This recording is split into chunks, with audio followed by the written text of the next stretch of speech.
عليكم ورحمة الله وبركاته.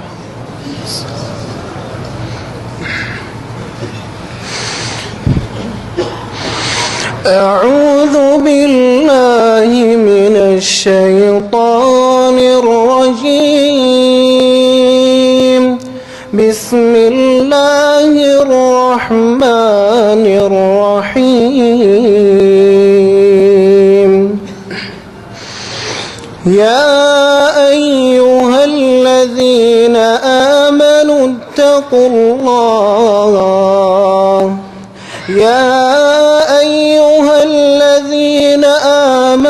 اتقوا الله ولتنظر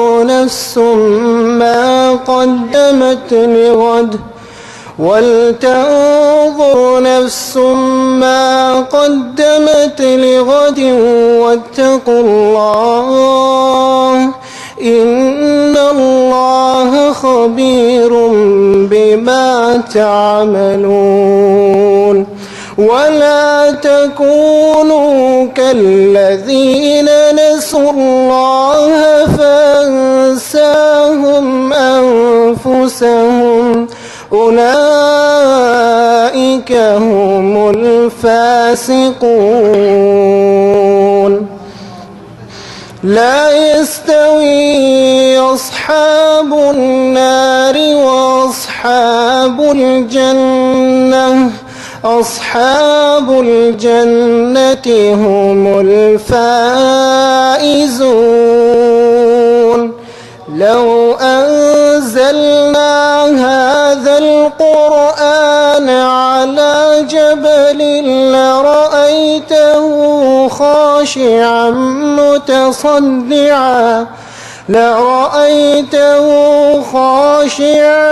متصدعا من خشية الله. وتلك الأمثال نضربها للناس لعلهم يتفكرون. هو الله الذي لا إله إلا هو عالم الغيب والشهادة هو الرحمن الرحيم. هو الله الذي لا إله إلا هو الملك القدوس السلام المؤمن المهيمن العزيز الجبار المتكبر. سبحان الله عما يشركون. هو الله الخالق البارئ المصور له الأسماء الحسنى يسبح له ما في السماوات والأرض وهو العزيز الحكيم. السلام عليكم. السلام عليكم ورحمة الله وبركاته. الحمد لله رب العالمين. الحمد لله نحمده ونستعينه ونستغفره ونعوذ بالله من شرور أنفسنا ومن سيئات أعمالنا. من يهده الله فهو المهتد ومن يضلل فلا هادي له. وأشهد أن لا إله إلا الله وحده لا شريك له وأشهد أن محمدا عبده ورسوله صلى الله عليه وعلى آله وأصحابه. أما بعد، إن الله عز وجل إذا وفق العباد وهداهم فإن أعظم ما يوفق إليه العباد والهداية العمل بالكتاب والسنة، أن يتمسكوا بكتاب الله وسنة رسول الله صلى الله عليه وسلم. وعندما يتمسك الإنسان بالكتاب والسنة يصبح هذا ولي الله. من ولي الله؟ الذي يعمل بالكتاب والسنة. ليس ولي الله المخرف هو الله حي الله حي. لا، هذه خرافات كما يقول أهل الهند، خيالات. لا، ولي الله الذي يعمل بالكتاب والسنة. ألا إن أولياء الله لا خوف عليهم ولا هم يحزنون الذين آمنوا وكانوا يتقون. آمنوا بماذا؟ بالكتاب والسنة. ونحن أمة واحدة، لا فرق بين أبيض ولا أسود ولا عربي ولا أعجمي ولا هندي ولا سعودي، إلا بالتقوى. إن أكرمكم عند الله أتقاكم. وهذه الأمة لا تكون أمة واحدة إلا بالعبادة.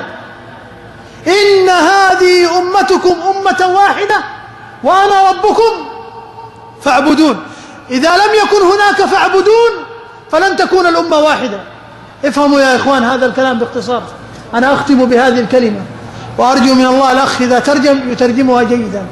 كثير اليوم من المسلمين نريد أن نكون أمة واحدة، نريد أن نكون أمة واحدة. لا، لن نكون أمة واحدة إلا إذا تمسكنا بالكتاب والسنة وعبدنا الله. إن هذه أمتكم أمة واحدة وأنا ربكم فاعبدون. إذا لم يكن هناك فاعبدون لن يكونوا أمة واحدة. المسجد يستضيف العلماء والمشايخ من الهند كعادته، واليوم جاءنا الشيخ الأنصاري حفظه الله وشرفنا، ونسأل الله أن يجمعنا به في الفردوس الأعلى. قولوا آمين.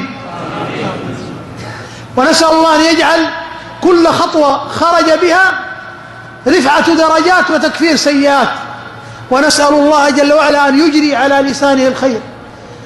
ونحن سعيدون وتشرفنا كثيرا بحضور الشيخ، وأنا كان عندي عمل لكن استحيت أن أذهب ولم أسلم عليه. فالعلماء لهم قدر في قلوبنا وهم إخواننا، وهم يأتون لمناصحة الناس وتذكيرهم، فحقهم عند الله عظيم. العلماء إن الأنبياء لم يورثوا درهما ولا دينارا، إنما ورثوا العلم.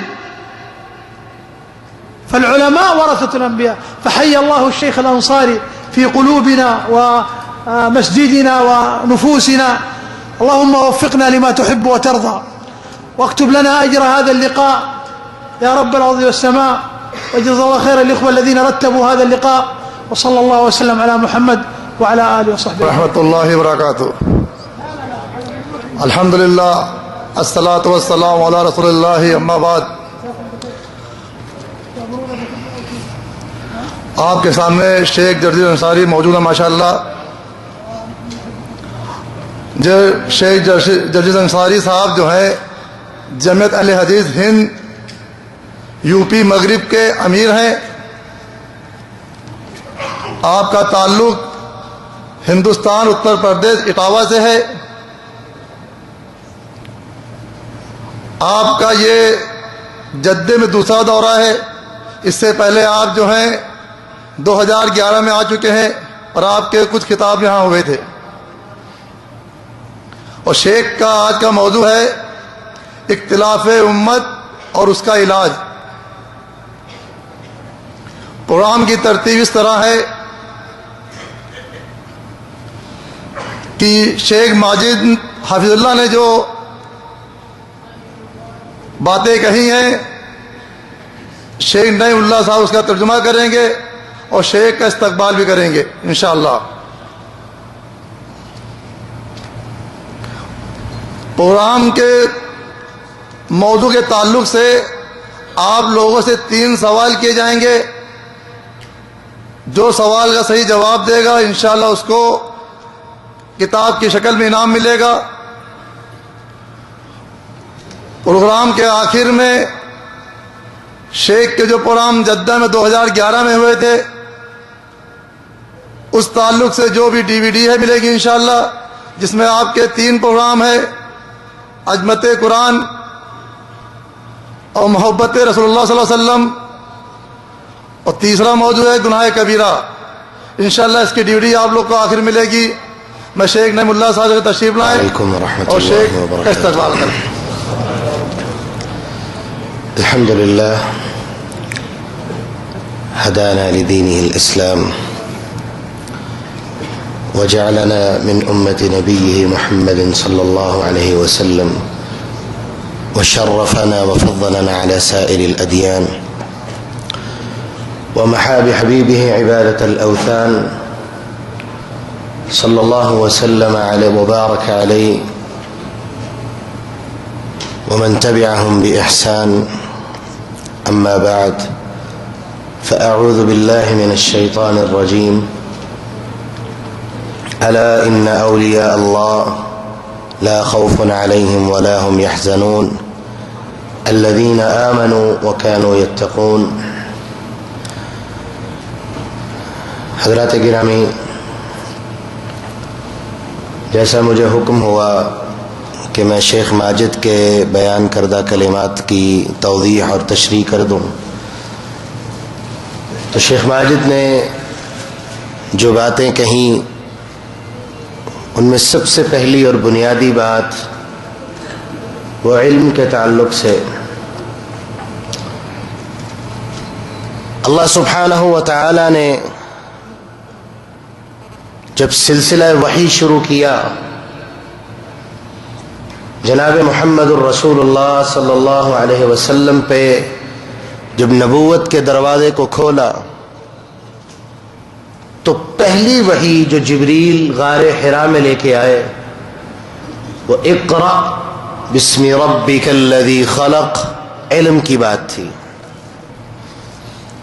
کہ پڑھیے اپنے رب کے نام سے جس نے آپ کو پیدا کیا. حصول علم، معرفت علم،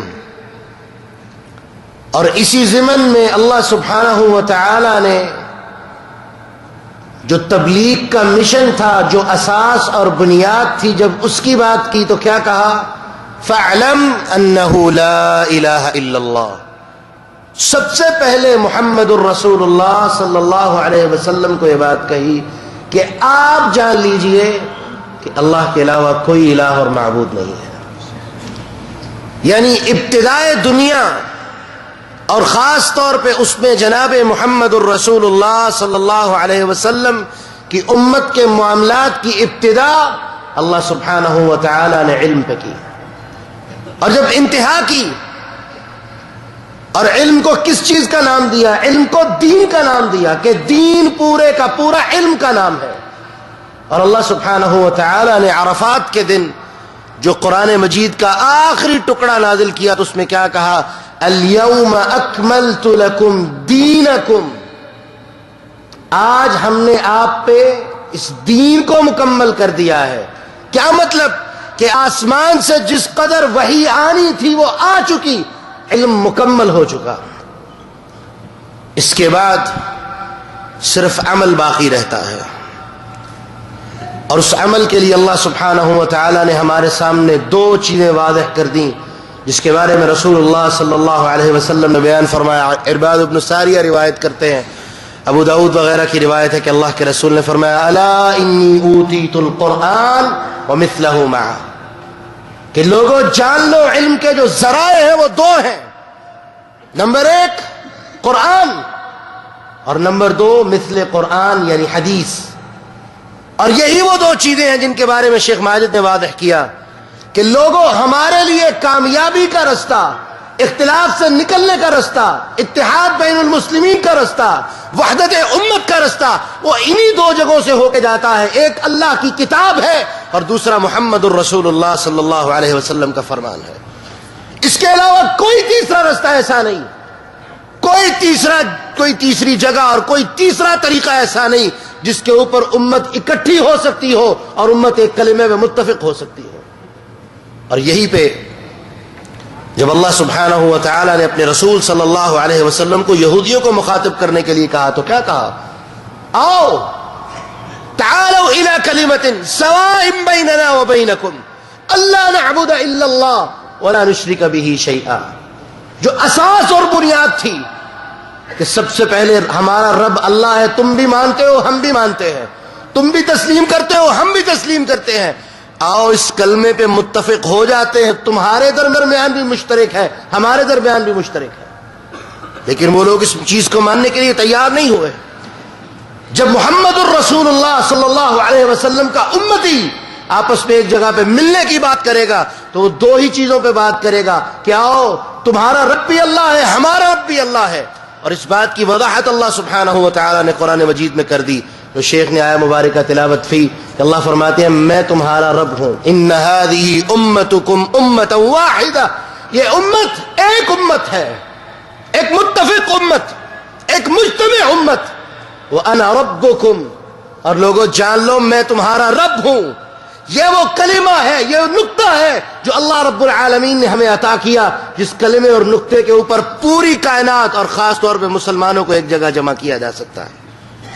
ان هذه امتکم امۃ واحدہ وانا ربکم، جو رب کو ایک مانتا ہے، جو اللہ کے ساتھ کسی کو شریک نہیں مانتا، اللہ کے ساتھ شرک نہیں کرتا، وہ اس کلمے پہ کسی جگہ بھی متفق ہو سکتا ہے، اس کے لیے کوئی مشکل نہیں ہے. اختلاف جس کو ہم اختلاف کہتے ہیں، حقیقت میں وہ اختلاف ہمارا نہیں ہے، وہ رب العالمین نے قرآن مجید میں واضح کر دیا ہے کہ جو شخص اللہ رب العالمین کی ذات کے ساتھ شرک کرنے والا ہے، اللہ رب العالمین کی ذات کے ساتھ کسی دوسرے کو کھڑا کرنے والا ہے، ان هذه امتکم امۃ واحدہ، اس عمر میں وہ شامل نہیں ہوتا. اس کے لیے لازم ہے کہ شرک نہ ہو. جس شخص کے پاس شرک نہیں اسے ہم اس نقطے پہ جمع کر سکتے ہیں، اور جب وہ اس نقطے کو مان لے گا وہ محمد الرسول اللہ صلی اللہ علیہ وسلم کی نبوت کو اور آپ کی سنت کو بھی تسلیم کرنے کے لیے تیار ہوگا. اور اسی لیے رب العالمین نے قرآن مجید میں واضح کر دیا اتبعوا ما انزل الیکم من ربکم ولا تتبعوا من دونہ اولیاء. لوگوں جو تمہارے رب نے تمہاری طرف آسمان سے نازل کیا ہے وہ اللہ کی کتاب ہے اور وہ محمد الرسول اللہ صلی اللہ علیہ وسلم کا فرمان ہے. اس کی پیروی کرو، اس کی اتباع کرو، اس پہ لگ جاؤ. اس کے علاوہ کسی دوسرے کے رستے کو اختیار نہ کرو، کیونکہ یہ رستہ تمہارے لیے تفرقہ بازی کا اور تمہیں دین سے جدا کرنے کا رستہ ہے. اسی لیے شیخ ماجد نے جو آج جو بات کہی اور جس کے اوپر زور دیا وہ اسی بات پہ زور دیا کہ لوگوں اللہ کی کتاب کو اور محمد الرسول اللہ صلی اللہ علیہ وسلم کی سنت کو مضبوطی سے تھام لو. اور یہی وہ چیز ہے جس کے بارے میں رب العالمین نے قرآن مجید میں کہا وَاعْتَصِمُوا بِحَبْلِ اللَّهِ جَمِيعًا وَلَا تَفَرَّقُوا. لوگوں اللہ کی رسی کو مضبوطی سے تھام لو، مضبوطی سے تھام لو. اور اللہ کی رسی وہ کتاب اللہ ہے اور وہ سنت رسول صلی اللہ علیہ وسلم ہے. وَلَا تَفَرَّقُوا، ان دو رستوں کے علاوہ جب بھی تیسرے رستے پہ جاؤ گے وہی تفرقہ بازی ہے، وہی امت کو ٹکڑوں میں تقسیم کرنے کی باتیں ہیں. ان رستوں کو چھوڑ دو، ان طریقوں کو چھوڑ دو اور ان چیزوں کی طرف آ جاؤ. تمسک بالکتاب و سنت کی طرف آ جاؤ، تم کامیاب ہو جاؤ گے دنیا میں بھی آخرت میں بھی. اور یہی وہ لوگ ہیں جو آیہ مبارکہ میں نے آپ کے سامنے تلاوت فرمائی. رب العالمین اس آیہ مبارکہ میں ارشاد فرماتے ہیں الا ان اولیاء اللہ لا خوف علیہم ولا هم یحزنون. لوگوں جان لو جو اولیاء اللہ ہیں، جو اولیاء اللہ ہیں، لا خوف علیہم ولا هم یحزنون، نہ ان کے اوپر دنیا میں کوئی خوف ہوگا، نہ وہ آخرت کے دن اللہ کے سامنے جب کھڑے ہوں گے حساب کے وقت انہیں کسی قسم کا کوئی دکھ اور غم ہوگا. اور وہ لوگ کون ہیں؟ الذین آمنوا وکانوا یتقون، جو لوگ ایمان لانے والے ہیں اور ایمان وہ اللہ کی کتاب پہ ہے اور محمد الرسول اللہ صلی اللہ علیہ وسلم کی رسالت پہ ہے. وَكَانُوا يَتَّقُونَ، اور وہ اپنے رب سے ڈرنے والے تھے. یہی وجہ ہے کہ آج جتنی خرافات ہندوستان اور پاکستان جب یہ اکٹھے تھے اور اب جب الگ ہو چکے ہیں، آج بھی پوری دنیا میں آپ انالیسس کر لیں، تجربات کر کے دیکھ لیں، پوری دنیا میں جتنی اسلام مخالف تحریکیں چلی ہیں ان کا یہ مرکز رہا ہے. وہ فتنہ انکار حدیث ہو، وہ فتنہ انکار رسالت ہو، نبوت کا داعی ہو یا نبوت کا دعویٰ کرنے والا ہو، اس طرح کے ہزاروں فتنے جو اسلام مخالف فتنے تھے. ہندوستان جب یہ بر صغیر کہلاتا تھا اس وقت بھی ان کا مرکز تھا، آج بھی ان کا مرکز ہے. سبب کیا ہے کہ یہ لوگ نہ تو توحید کو سمجھنے والے ہیں، نہ سنت کو سمجھنے والے ہیں، نہ ان کے اندر تمسک بھی کتاب اللہ ہے، نہ ان کے اندر تمسک بھی سنت رسول اللہ ہے۔ جب ان دونوں رستوں سے انسان دور ہو جاتا ہے، اس کے بعد جسے دین کہتے ہیں وہ دین نہیں، وہ خرافات ہیں۔ اور اسی دین کی ایک مثال شیخ ماجد دے کے گئے کہ اولیاء اللہ کون ہیں؟ جو اللہ پہ ایمان لانے والے اور اللہ سے ڈرنے والے، وہ اولیاء اللہ نہیں جو اللہ اس طرح کی مجلسیں برپا کرنے والے، مداروں پہ جا کے بیلے لگانے والے، مداروں پہ مجاور بن کے بیٹھنے والے، یہ اولیاء اللہ نہ تھے نہ ہو سکتے ہیں۔ اس لیے اگر ہم ہدایت کے متلاشی اور متمنی ہیں، اور اس کے ساتھ ساتھ جو آج ہمارے شیخ کا موضوع ہے انشاءاللہ وہ واضح فرمائیں گے، اتحاد بین الامہ اور اختلاف اور اس کے اسباب اور ان کا حل، وہ انہی دو چیزوں کے اندر ہے کہ اللہ کی کتاب پہ آ کے جمع ہو جاؤ، سنت رسول اللہ پہ جمع ہو جاؤ، اللہ کی قسم کوئی اختلاف اور فتنہ باقی نہیں رہے گا۔ اللہ جزائے خیر دے شیخ ماجد کو کہ انہوں نے ہمیشہ اس مسجد کے دروازے علماء کے لیے، وہ علماء جو پاکستان سے آئیں، ہندوستان سے آئیں، دنیا کے کسی کونے سے آئیں، انہوں نے ہمارے لیے، علماء کے لیے اس مسجد کے دروازوں کو ہمیشہ کھولا۔ اللہ انہیں جزائے خیر عطا فرمائے، اور اللہ جزائے خیر عطا فرمائے ہمارے آج کے مہمان محترم فضیلت الشیخ شیخ جرجیس انصاری حفظہ اللہ، کہ انہوں نے اپنے قیمتی وقت میں سے، یقیناً وہ حج کے لیے آئے ہیں، خیر ابھی میں ان سے پوچھ نہیں سکا لیکن میرا گمان ہے انشاءاللہ کہ وہ حج کے لیے آئے ہیں، تو انہوں نے اپنے قیمتی وقت سے جو اپنی عبادت کے لیے وہ وقف کر کے یہاں آئے تھے، انہوں نے اس میں سے وقت دیا، وہ یہاں تشریف لائے۔ اللہ ان کا یہاں آنا قبول فرمائے، اور جس طرح شیخ نے دعا کی میں اسی طرح دعا کرتا ہوں کہ اللہ ہمارا ایک ایک قدم جو یہاں ہم چل کے آئے اس کے بدلے میں ہمارے گناہوں کو معاف فرمائے، ہمارا یہاں بیٹھنا اس کو عبادت میں شامل فرمائے، ہمارے لیے قیامت کے دن باعث نجات بنائے، اور وہ قدم جو ہم چل کے اپنے گھروں کو واپس جائیں، اللہ ان قدموں کے بدلے میں بھی ہمیں ہمارے گناہوں سے معافی عطا فرمائے۔ وآخر دعوانا ان الحمد للہ رب العالمین۔ السلام علیکم ورحمۃ اللہ وبرکاتہ۔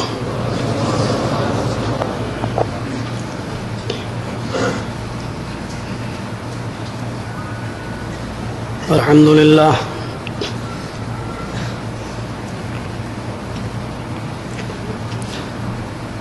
الحمد للہ نحمده ونستعینه ونستغفره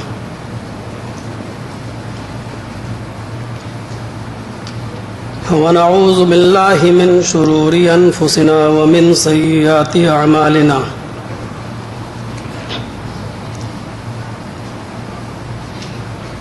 من يهد الله فلا مضل له ومن يضلله فلا هادي له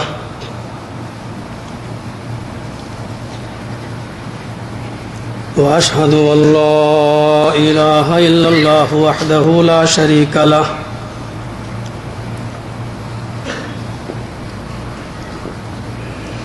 وأشهد أن محمدا عبده ورسوله أما بعد فإن خير الحديث كتاب الله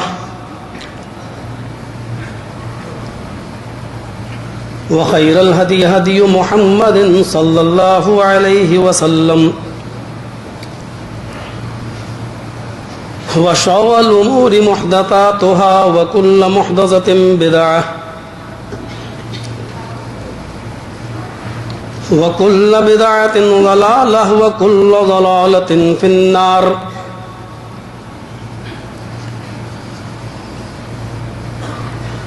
أعوذ بالله من الشيطان الرجيم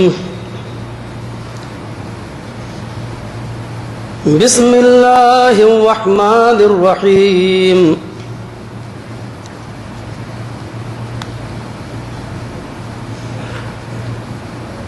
يا أيها الذين آمنوا اتقوا الله حق تقاته ولا تموتن إلا وأنتم مسلمون واعتصموا بحبل الله جميعا ولا تفرقوا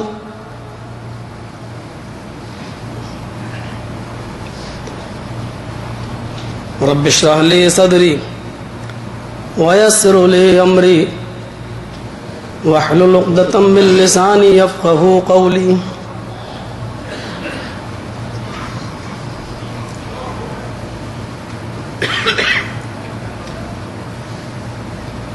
فضیلت و شیخ معزز معقر جناب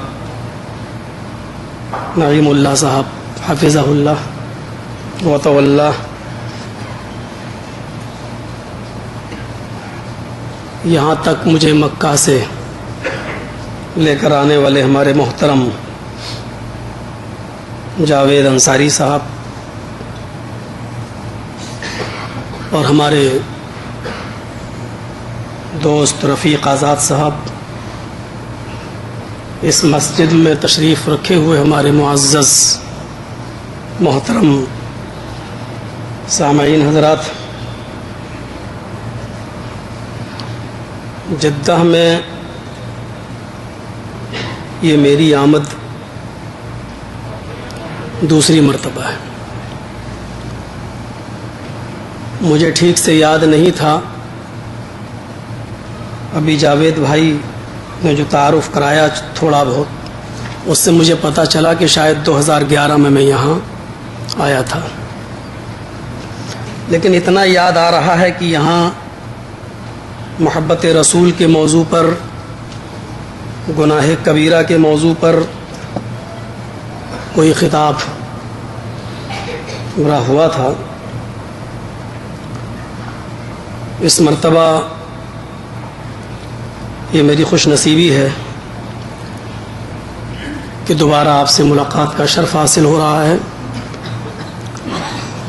اور مقصد وہی تھا، حج کے لیے آنا. اور اس سلسلے میں ہم تھوڑا سا ڈیلے بھی ہوئے.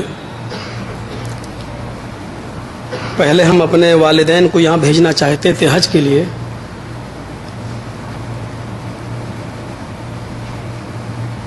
پہلی مرتبہ جب حج کی بات آئی تو پاسپورٹ نہیں بن سکا والد صاحب کا حج کے پیریڈ میں، اور جب بن کر آیا تو وہ ڈیٹ ختم ہو گئی. دوسری مرتبہ جب پھر فارم بھرا حج کے لیے تو دوسرے سال میری والدہ کا پاسپورٹ ایکسپائر ہو گیا، اور جب تک وہ بن کے آیا تب تک پھر ڈیٹ نکل گئی. اس سال پھر حج کے لیے کوشش کی لیکن ویٹنگ لسٹ میں آ گیا. شیخ اصغر علی امام مہدی حفظہ اللہ کے پاس ہم لوگ گئے، خاص طور پر میں نے کہا کہ اس مرتبہ آپ کسی طریقے سے بھیجیے. میرے پاس تو آپشن ہو سکتے ہیں، اگر اللہ نے زندگی دی تو آئندہ سال بھی جا سکتا ہوں، لیکن میرے والدین اب اتنے کمزور ہو چکے ہیں کہ وہ پھر نہیں جا سکیں گے. تو وہ سفارت خانے میں گئے، سعودی ایمبیسی سے انہوں نے ویزا لگوایا، اور اس طریقے سے میں بہرحال اللہ تبارک و تعالیٰ نے مجھے یہاں تک بھیجا. اور الحمدللہ اللہ تبارک و تعالیٰ نے مجھے یہ ایک خوشی عطا فرمائی کہ والدین کے ساتھ یہ سعادت حاصل ہوئی. اللہ رب العالمین اس کو قبول فرمائے. یہاں آنے کے بعد تقریر یا کوئی خطاب یا کوئی لیکچر دینے سے پہلے 50 بار سوچنا پڑتا ہے کہ بات کو میں کہاں سے شروع کروں اور کہاں ختم کروں. مجھے یاد ہے کہ پچھلی مرتبہ جب میں آیا تھا تو جدہ میں تو نہیں، لیکن کسی دوسرے علاقے میں، شاید دمام سائڈ میں، صرف 2 منٹ میں زیادہ بول دیا تھا اپنے ٹائم سے تو کچھ جرمانہ لگ گیا تھا. 1000 ریال یا 1500 ریال کچھ پلانٹی جیسی کچھ صورت ہوتی ہے لگی. وہ ہم نے نہیں دی لیکن جس نے مجھے بلایا تھا انہوں نے دی. بہرحال تو یہاں آنے کے بعد بہت کچھ سوچنا پڑتا ہے، مزاج کیا ہے، کیونکہ ایک چیز تو مجھے دیکھنے کو ملی ہے، سستیاں ہیں لیکن سمجھوتا نہیں ہے. اور اس بات کا احساس میرے والد صاحب کو بھی ہو رہا ہے کہ کوئی کس طرح نیت باندھ رہا ہے، کوئی رفع الدین کر رہا ہے، کوئی نہیں کر رہا ہے، کوئی پیٹ پہ باندھ رہا ہے، کوئی رفع الدین رکوع کے بعد بھی کر رہا ہے، رکوع کے بعد ہاتھ باندھ رہا ہے، چھوڑ رہا ہے. عجیب قسم کی وہ کشمکش میں ہیں. سمجھاتے سمجھاتے ہم لوگ پریشان ہیں ان کو. لیکن ایک چیز سے وہ متاثر ہیں یہاں کہ توحید کے ساتھ سمجھوتا نہیں ہے، اور اس بات سے وہ بہت خوش بھی ہیں. بڑی بات ہے. اللہ تبارک و تعالی ہم سب کو پکا سچا موحد بنائے، توحید پر قائم رکھے، اور توحید ہی پر ہمارا خاتمہ ہو. ہندوستان اور پاکستان کی صورتحال اس سے دوسری ہے. شیخ نعیم اللہ صاحب پاکستان کے ہیں، واقف ہوں گے. میں ادھر بھی گیا ہوں اور 4 مرتبہ مجھے پاکستان بلایا گیا، لیکن ادھر بھی انڈیا سے تھوڑا سا دوسرا مزاج میں نے بدلا ہوا دیکھا. میرے پروگراموں میں وہاں سیکورٹی دے دی جاتی تھی مجھے، پولیس والے. میں نے کہا یار یہ سب چیزوں کی ضرورت؟ بولے آپ کو ہندوستان خیریت سے جانا ہے کہ نہیں جانا ہے. اور وہ میرے دائیں بائیں اپنا وہ لیے کھڑے رہتے تھے، اور جیسے ہی تقریر کرتے کرتے جوش آتا تھا اور دائیں طرف دیکھتا تھا تو سارا جوش ختم ہو جاتا تھا، کیونکہ وہ تانے ہوئے کھڑا ہے. اور بائیں طرف دیکھتا تھا تو وہ وہی حال. سب کے ساتھ ایسا نہیں ہوتا ہے، لیکن وہاں کی حکومت نے اگر ایسا احتیاطی قدم اٹھایا ہے تو یہ اچھی چیز ہے. اللہ تعالیٰ ان کو بھی جزائے خیر دے جنہوں نے ہمارے ساتھ یہ رعایت برتی ہے. لیکن ادھر بھی مجھے روکا نہیں گیا. جرجیت صاحب آپ آئے ہیں، بولیے جو آپ کو بولنا ہو، ہم ہیں آپ کے ساتھ. میں نے کہا اتنی بھی چھوٹ مت دیجئے کہ بولنا ہو، جو بھی بولنا ہو بولیے. یہ لفظ جو میں بڑی وسعت ہوتی ہے، اس پر لگام کسیے. تو جہاں بھی پروگرام ہو یہ دعا ہونی چاہیے اللہ تبارک و تعالیٰ سے کہ بار الہ کتاب و سنت کی روشنی میں بات کرنے کی توفیق عطا فرمائے، اور جو باتیں کتاب و سنت پر مبنی ہوں ان پر ہمیں اور آپ کو سب کو عمل کرنے کی توفیق عطا فرمائے. میں نے قرآن کریم کی جو آیت آپ کے سامنے تلاوت کی ہے، یا ایھا الذین آمنوا اتقوا اللہ حق تقاتہ ولا تموتن الا وانتم مسلمون، اور خاص طور پر اس کے بعد والا وہ جملہ جو میرے موضوع سے ٹچ ہے، وَاعْتَصِمُوا بِحَبْلِ اللَّهِ جَمِيعًا وَلَا تَفَرَّقُوا. ایمانو والو تم اللہ تبارک و تعالیٰ سے ڈر جاؤ.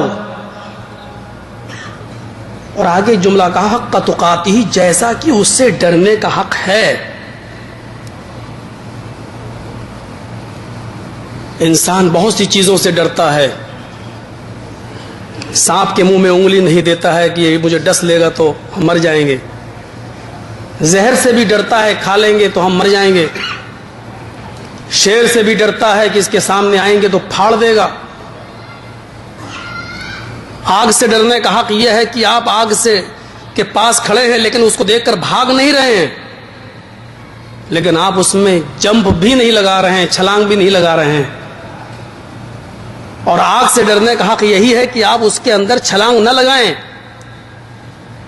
تو آپ جس طریقے سے ان اشیاء سے ڈر رہے ہیں اور ان کا حق جس طریقے سے ڈرنے کا ہے وہ آپ ادا کر رہے ہیں. اللہ تبارک و تعالیٰ نے کہا کہ مجھ سے بھی کوئی ڈرنے کا حق ہے. یہ نہیں کہ بس اللہ بھاگو، سوئیے ہی نہیں، اللہ دیکھ رہا ہے. لیٹرین ہی میں نہ جائیں، نہیں اللہ دیکھ رہا ہے ہم کیسے کپڑا اتارے. حق تقاتہ، اللہ سے ڈرو اور ویسا ڈرو جیسا کہ تو اس سے ڈرنے کا حق ہے. اور اس سے ڈرنے کا حق یہ ہے کہ ان کاموں کو آدمی کرے جو کام جناب محمد رسول اللہ صلی اللہ علیہ وسلم نے ہمیں بتائے ہیں، اور ان چیزوں سے بچے جو جناب محمد رسول اللہ صلی اللہ علیہ وسلم نے ہمیں بچنے کا جن سے حکم دیا ہے. اور اس کے بعد کہا گیا وَلَا تَمُوتُنَّ إِلَّا وَأَنْتُمْ مُسْلِمُونَ، اور تم نہ مرو، تمہیں موت نہیں آنی چاہیے لیکن جب موت آئے تو اس حال میں آنی چاہیے کہ تم پورے کے پورے مسلمان رہو، اسلام کے اندر رہو پورے کے پورے. اور اس کے بعد جو جملہ کہا گیا ہے وہ جملہ ہندوستان اور پاکستان کے خاص طور پر مسلمانوں کے اوپر ایک ہتھوڑا سا لگتا ہے کہ یہ کون سی بات رہی. وَاعْتَصِمُوا بِحَبْلِ اللَّهِ جَمِيعًا وَلَا تَفَرَّقُوا، اور تم سب مل کر، جمیعا کا لفظ استعمال ہوا ہے، تم سب مل کر اللہ کی رسی کو مضبوطی سے پکڑ لو. وَلَا تَفَرَّقُوا، اور تم فرقوں میں مت بٹو. یہ ہتھوڑا ہے، ضرب ہے ان لوگوں پر جو یہ کہتے ہیں کہ فرقوں میں بڑھ سکتے ہیں، اور دنیا میں 4 ایسے بزرگ آئے ہیں کہ جن کی طرف ہم اپنی نسبت کر سکتے ہیں.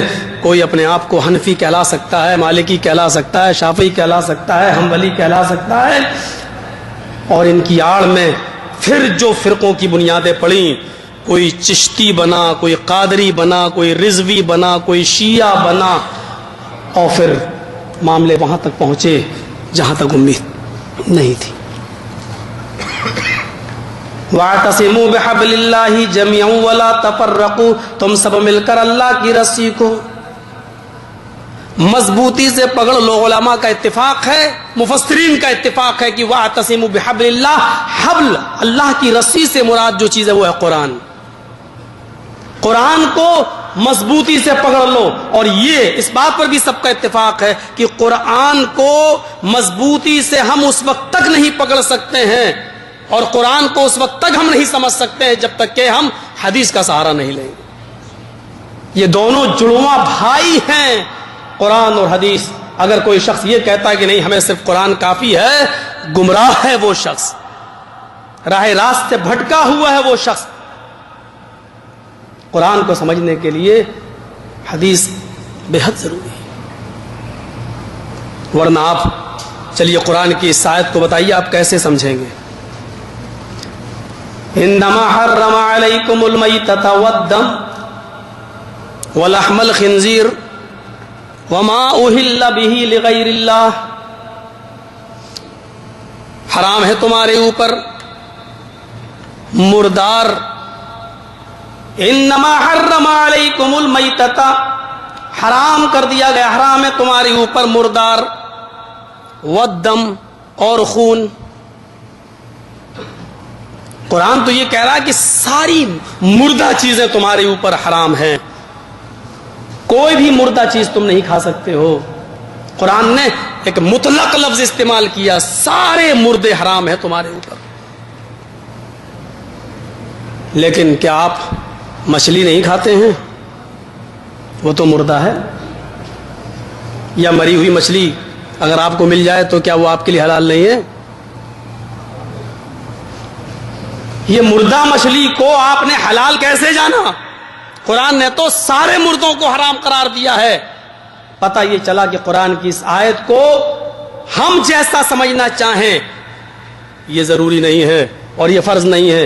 ہم کو قرآن کی اس آیت کو ویسے سمجھنا ہے جیسے جناب محمد رسول اللہ صلی اللہ علیہ وسلم نے سمجھایا ہے. اور جناب محمد رسول اللہ صلی اللہ علیہ وسلم نے فرمایا کہ تمہارے لیے 2 مردہ چیزیں حلال ہیں، ایک مچھلی اور ایک ٹڈی. قرآن کہتا ہے والدم، تمہارے اوپر خون بھی حرام ہے. سارا خون قرآن نے مطلقاً سارے خون کو حرام قرار دیا ہے. لیکن جناب محمد رسول اللہ صلی اللہ علیہ وسلم ہمیں بتاتے ہیں کہ تمہارے لیے 2 خون حلال ہیں، تم ان کو کھا سکتے ہو. الکبد والطحال، ایک کلیجی اور دوسری تلی. کلیجی کیا ہے؟ خون نہیں ہے. تلی کیا ہے؟ خون نہیں ہے. قرآن کی کو سمجھنے کے لیے ہمیں شریعت کی ضرورت، ہمیں محمد رسول اللہ صلی اللہ علیہ وسلم کے فرمان کی ضرورت ہے. اس لیے اللہ کی رسی کو مضبوطی سے پکڑ لو، یعنی قرآن کو مضبوطی سے پکڑ لو. اور قرآن کو مضبوطی سے پکڑنے کا مطلب یہ ہے کہ قرآن اور حدیث دونوں کو مضبوطی سے پکڑ لو، اس لیے کہ قرآن کو بغیر حدیث کے نہیں سمجھا جا سکتا ہے. قرآن کہتا السارق والسارقۃ فاقطعوا ایدیہما، چوری کرنے والے مرد اور چوری کرنے والی عورت کا ہاتھ کاٹ دو. لیکن کتنا ہاتھ کاٹو؟ ایک انگلی کاٹو، دو کاٹو، تین کاٹو یا پانچوں کاٹو، گٹھے تک کاٹو، کوہنی تک کاٹو، پورا ہاتھ کاٹ ڈالو، دونوں ہاتھ کاٹے جائیں. یہ تو قرآن میں کہیں بیان نہیں کیا گیا. قرآن کی اس آیت کو سمجھنے کے لیے ہمیں محمد رسول اللہ صلی اللہ علیہ وسلم کی حدیث کی طرف آنا پڑے گا. قرآن کہتا ہے الزانیۃ والزانی فاجلدوا کل واحد منہما مئۃ جلدہ، زناکار عورت کو اور زناکار مرد کو 100 کوڑے مارو. قرآن نے مطلق جملہ استعمال کیا، جو بھی زناکار عورت ہو یا جو بھی زانی مرد ہو ان کو 100 کوڑے مارو. لیکن محمد رسول اللہ صلی اللہ علیہ وسلم ہمیں یہ بتاتے ہیں، آپ یہ فرماتے ہیں کہ نہیں، جو شادی شدہ مرد ہو اور وہ زنا کر لے یا شادی شدہ عورت ہو اور وہ زنا کرے تو اس کو 100 کوڑے نہیں مارے جائیں گے، بلکہ اس کو پتھروں سے مار مار کے سنسار کیا جائے گا، رجم کیا جائے گا. اس کو اس وقت تک پتھروں سے پیٹا جائے گا جب تک کہ اس کی روح نہ نکل جائے، جب تک اس کی جان نہ ختم ہو جائے. کنوارے مرد اور کنواری عورتیں، کنواری لڑکیاں اگر زنا کر بیٹھیں تو یہ سزا ان کے لیے ہے کہ ان کو 100 کوڑے مارے جائیں گے اور 1 سال کے لیے ان کو اپنے وطن سے باہر کر دیا جائے گا، 1 سال کے لیے ان کو شہر بدر بھی کیا جائے گا. میرے بھائیوں، بتانا میرا مقصد یہ ہے کہ قرآن کو مضبوطی سے ہم جب پکڑیں گے تو حدیث کا سہارا لیے بغیر ہم قرآن کو مضبوطی سے نہیں پکڑ سکتے ہیں. تو اللہ نے جو فرمایا وَاعْتَصِمُوا بِحَبْلِ اللَّهِ، اللہ کی رسی کو مضبوطی سے پکڑ لو، اور جمیعاً کا لفظ استعمال کر کے پوری دنیا کو جوڑ دیا، سارے کے سارے لوگ. یہ نہیں کہا کہ کوفہ والے کسی اور کو پکڑیں، بصرہ والے کسی اور کو پکڑیں، ہندوستان کے لوگ کسی اور کو اپنا امام بنائیں اور پاکستان کے لوگ کسی اور کو اپنا امام بنائیں. وَاعْتَصِمُوا بِحَبْلِ اللَّهِ جَمِيعًا، جميعا کی شکل میں تاکید لا کر یہ بتا دیا گیا ہے کہ تم سب کو مل کر اللہ کی ایک رسی کو یعنی قرآن کو مضبوطی سے پکڑنا ہے، اور قرآن کو مضبوطی سے پکڑنے کے لیے محمد رسول اللہ صلی اللہ علیہ وسلم کی حدیث کو مضبوطی سے پکڑنا پڑے گا.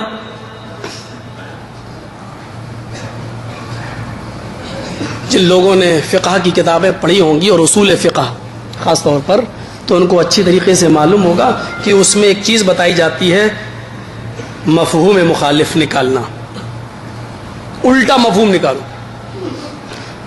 قرآن نے کہا اللہ کی رسی کو مضبوطی سے پکڑ لو، ولا تفرقوا، اور فرقوں میں مت بٹو. قرآن یہ بتا رہا ہے جب تم قرآن کو اور حدیث کو مضبوطی سے پکڑ لو گے تو فرقے اپنے آپ مٹ جائیں گے، فرقے اپنے آپ ختم ہو جائیں گے. لیکن آج ہم فرقوں میں بٹے ہوئے ہیں، اس کا الٹا مفہوم نکالیے آپ. آج ہم فرقوں میں بٹے ہوئے ہیں، خاص طور پر ہندوستان اور پاکستان کا مسلمان آج ہم فرقوں میں بٹے ہوئے ہیں. اس کا مطلب یہ ہے کہ ہم نے اللہ کی رسی کو مضبوطی سے نہیں پکڑا ہے.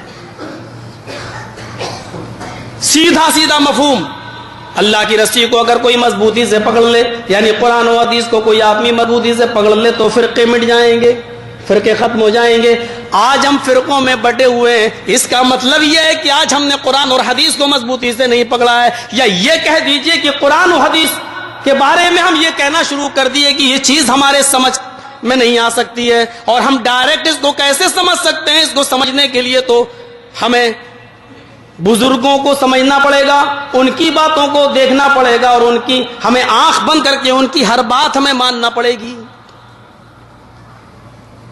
ہمارے ہندوستان میں تو کہا جاتا ہے کہ قرآن کو واہ صاحب یہ لوگ ڈائریکٹ کیسے سمجھ، قرآن کو سمجھنے کے لیے تو 18 علوم کی ضرورت ہے. جب تک 18 علوم حاصل نہ کیے جائیں یہ قرآن کو نہیں سمجھ سکتے. ہم قرآن کو سمجھنا چاہیں تو 18 علوم کی ضرورت ہے. اعلی حضرت صاحب اپنی ماں کے پیٹ سے پیدا ہو تو 18 پاروں کے حافظ پہلے ہی سے ہو جائیں. وہ اپنی ماں کے پیٹ سے جب پیدا ہوئے تو ان کو 18 پارے یاد تھے. بریلی کی چھپی ہوئی کتاب سیرت اعلی حضرت اٹھا کر دیکھیے، 18 پارے ان کو یاد تھے. اور بڑا عجیب مسئلہ ہے. عقل مندی دیکھیے, ان کے باپ نے جب پہلے دن ان کو مدرسے میں پڑھنے کے لیے بھیجا تو ان کے استاذ نے ان کو پڑھایا الف خالی, بے کے نیچے ایک نقطہ, تے کے اوپر 2 نقطے. تو اعلی حضرت صاحب کی فراست اور ذہانت کا اندازہ لگائیے. ان کا پہلا سوال تھا اپنے استاد سے, حیات اور شکل تو لکھنے میں دونوں کی ایک ہی ہے, بے اور تے, لیکن بے کے نیچے ایک نقطہ کیوں ہے اور تے کے اوپر 2 نقطے کیوں ہیں؟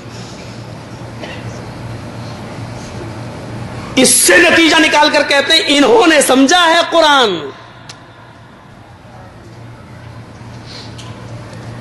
لہذا آنکھ بند کر کے ان کی بات مانی جائے. قرآن کہتا ہے وَلَا تَفَرَّقُوا, اور تم فرقوں میں مت بٹو. دیکھیے قرآن نے کیسے فرقے مٹائے. قرآن کہہ رہا قرآن کو مضبوطی سے پکڑ لو. اللہ فرما رہا قرآن کو مضبوطی سے پکڑ لو, یعنی قرآن اور حدیث دونوں کو مضبوطی سے پکڑ لو تو تم فرقوں میں نہیں بٹ پاؤ گے. اس لیے کہ کتاب و سنت پر جو عمل کرے گا اس سے فرقے مٹیں گے, بڑھیں گے نہیں. لیکن آج ہم بٹے ہوئے. قرآن کی دوسری آیت ذرا دیکھیے. فرقہ اگر مٹانا ہے, فرقہ بندی اگر مٹانا ہے, میں کسی کا نام نہیں لینا چاہتا ہوں, فرقے اگر مٹانا ہے تو ذرا قرآن کی دوسری آیت کے اوپر آئی. یا ایھا الذین آمنوا اطیعوا اللہ واطیعوا الرسول واولی الامر منکم فإن تنازعتم فی شیء فردوہ الی اللہ والرسول. بس اتنا ہی لیجیے. اور یہاں پر ایک نقطہ یاد رکھیے گا. 3 چیزوں کا بیان ہوا ہے. آئی ایمانوں والو تم اطاعت کرو اللہ کی, اطیعوا اللہ وَأَطِيعُوا الرَّسُولَ, اور اطاعت کرو رسول کی, وَأُولِي الْأَمْرِ مِنْكُمْ, اور اطاعت کرو تم اپنے حاکم وقت کی, امیر کی. لیکن یہاں اولی الامر منکم کے ساتھ اطیعوا کا لفظ نہیں لگا ہے. غور سے سمجھنے کی کوشش کیجئے گا اس نقطے کو. یا ایھا الذین آمنوا اطیعوا اللہ واطیعوا الرسول, اللہ کے ساتھ اطیعوا, رسول کے ساتھ اطیعوا. اور پھر کہا کہ تم حاکم وقت کی, اپنے امیر کی بھی اطاعت کرو, لیکن اس کے ساتھ اطیعوا کا لفظ نہیں, صرف واو عاطفہ لا کر چھوڑ دیا. وَأُولِي الْأَمْرِ مِنْكُمْ, اور اطاعت کرو صاحب امر کی, حاکم وقت کی, امیر کی. اس لیے کہ امیر کی اطاعت مستقل اطاعت نہیں ہے. اللہ کی اطاعت مستقل اطاعت ہے جو آپ کو ہر حال میں کرنی ہے. رسول کی اطاعت مستقل اطاعت ہے جو آپ کو ہر حال میں کرنی ہے. راہ فرار نہیں ہے, بھاگنے کا راستہ نہیں ہے, آپ کو ہر حال میں کرنا ہے. لیکن امیر کی اطاعت آپ کو ہر حال میں نہیں کرنی ہے. امیر کی اطاعت آپ مشروط ہے, آپ اس وقت تک کریں گے جب تک امیر کتاب و سنت کے دائرے میں آپ کو حکم دے رہا ہے, قرآن اور حدیث کی کوئی بات آپ کو بتلا رہا ہے, تب آپ اس کی اطاعت کریں گے. اگر وہ کتاب و سنت سے ہٹ کر کوئی دوسرا کام کرنے کا اگر آپ کو حکم دے رہا ہے تو وہاں آپ اس کی اطاعت نہیں کریں گے. امیر کی اطاعت مستقل اطاعت نہیں ہے. اور پھر ایک بہت اچھی بات کہہ دی اللہ تبارک و تعالیٰ نے, فَإِن تَنَازَعْتُمْ فِي شَيْءٍ فَرُدُّوهُ إِلَى اللَّهِ وَالرَّسُولِ, اور اگر کسی بھی معاملے میں اختلاف ہو جائے, فی شیء نکرہ استعمال ہوا, کسی بھی معاملے میں, شرعی معاملہ ہو, دینی معاملہ ہو, نماز کا, آمین کا, رفع الیدین کا, زور سے بولی جائے 3 طلاق ایک مجلس کی 3 مانی جائیں گی یا 1, 20 پڑھنی چاہیے کہ 8. جواب ہم لوگ دیتے ہیں. انڈیا میں پریشان ہم لوگ ہوتے ہیں, آپ تھوڑی پریشان ہوں گے. آپ تو پوری سعودیہ میں 8 ہو رہی ہیں, 3 لے کے 11. ہم لوگ وہی جواب دیتے دیتے پریشان ہیں, حرم میں 20 کیوں ہو رہی ہیں. میرے بھائیوں ذرا غور کیجیے آپ. فَإِن تَنَازَعْتُمْ فِي شَيْءٍ فَرُدُّوهُ إِلَى اللَّهِ وَالرَّسُولِ, کسی بھی معاملے میں اختلاف ہو جائے, اختلاف کرنا غلط نہیں ہے, اختلاف کا ہونا بھی غلط نہیں ہے, اختلاف پر ایک دوسرے کی مخالفت کرنا غلط ہے. امام ابو حنیفہ, تھوڑی دیر کے لیے مجھے کہہ لینے دیجیے, اتنی اجازت دیجیے کہ میں امام کہوں. سوال مت کریے گا کہ امام کیوں کہا آپ نے, میں نے اجازت مانگی, تھوڑی دیر کے لیے کہہ لینے دیجیے. امام شافعی, امام مالک, امام محمد ابن حنبل, تھوڑی دیر کے لیے مان لیجیے آپ. ابو حنیفہ رحمۃ اللہ علیہ نے کوئی یہ مسئلہ بتایا, امام شافعی کے نزدیک بالکل اس کی الٹا ہے. لیکن کبھی بھی امام شافعی نے ابو حنیفہ کی مخالفت نہیں کی ہے. ہمارے ہاں تو تلواریں نکل آتی ہیں. کرفیو لگ جاتے ہیں, کرفیو. اور یہ کرفیو کا لفظ اس لیے استعمال کیا ہے کہ میرے ساتھ یہ بہت معاملے ہو چکے ہیں. آدھی تقریر تو صحیح ہوئی, آدھی تقریر ہو ہی نہیں پائی, وہ کرفیو لگ گیا. بنے ہیں ایسے حالات, اور ایسے حالات باقاعدہ بنائے جاتے ہیں پہلے ہی سے, ورنہ اتنی جلدی پتھر کس کو مل جائے گا؟ ابھی کوئی بات کہی نہیں, وہ پتھر آنا شروع. یہ پتھر پہلے ہی سے پہنچا دیے جاتے ہیں. صاف طور پر کہا گیا فَإِن تَنَازَعْتُمْ فِي شَيْءٍ فَرُدُّوهُ إِلَى اللَّهِ وَالرَّسُولِ. اگر دین کے کسی بھی معاملے میں, چاہے وہ چھوٹا ہو یا بڑا, اگر تمہارے درمیان تنازع ہو جائے, اختلاف ہو جائے, تو تم اس اختلاف پر لڑو نہیں, مرو نہیں, مارو نہیں, کاٹو نہیں ایک دوسرے کو, بلکہ اس کا حل یہ بتایا جا رہا ہے, اس کا راستہ یہ بتایا جا رہا ہے. فَرُدُّوهُ إِلَى اللَّهِ وَالرَّسُولِ. اس کو تم اللہ اور اس کے رسول کی طرف لے جاؤ.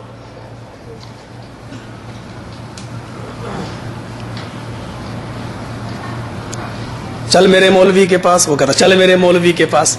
مولویوں کے پاس جانے میں اعتراض نہیں, اگر کوئی یہ کہہ دے کہ چلو اللہ کے رسول کے پاس, چلو قرآن کے پاس, چلو حدیث کے پاس. یہ کیا بات کہہ رہے ہو تم؟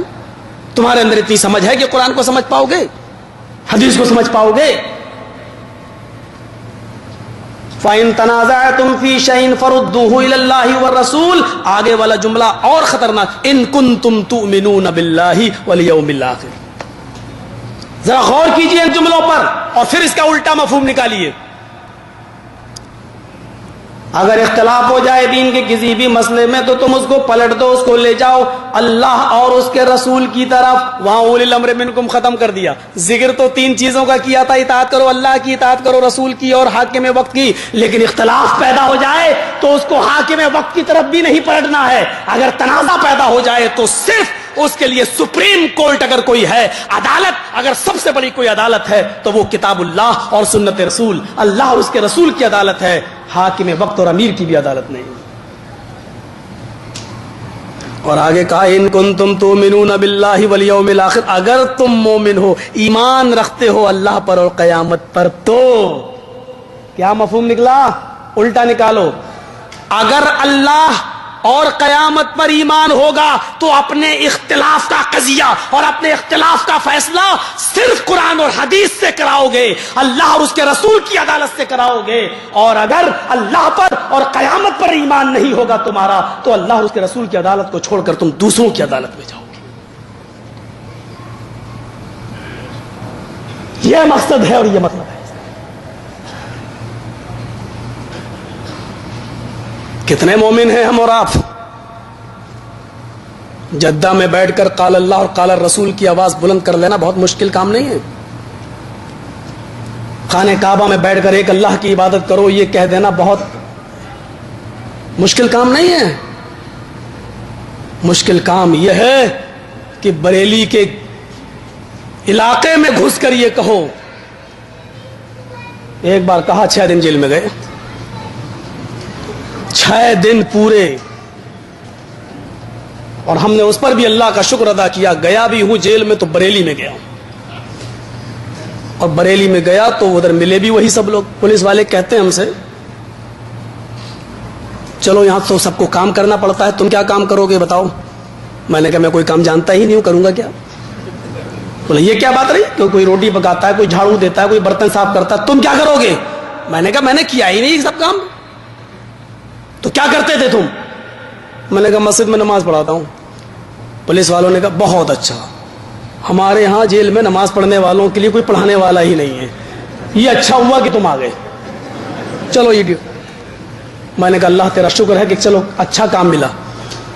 اب جب نماز پڑھانا شروع کر دی, 2 ٹائم کی نماز پڑھائی تو ہنگامہ ہو گیا. وہ لوگ کہتے ہیں اس کے پیچھے نہیں پڑھیں گے. کیوں؟ کہیں اوپر نیت باندھتا ہے, رفع الدین کرتا ہے. ایپلیکیشن لے کے جیلر کے پاس گئے, جیلر نے ڈنڈا اٹھا کے سب کو مارا. کمینے, میں تمہارا مولوی کہاں سے لے کے آؤں؟ ان سے کہو گے اپنی بیوی کو طلاق دو یا جلاؤ یا مارو, تب ہم تمہیں. ہم تمہارا مولوی کہاں سے لائیں؟ یہ صورتحال ہے. اور ایسے علاقے میں یہ کہنا کہ ایک اللہ کی عبادت کرو، مشکل کام. ادھر بھی میری مدد ہوئی.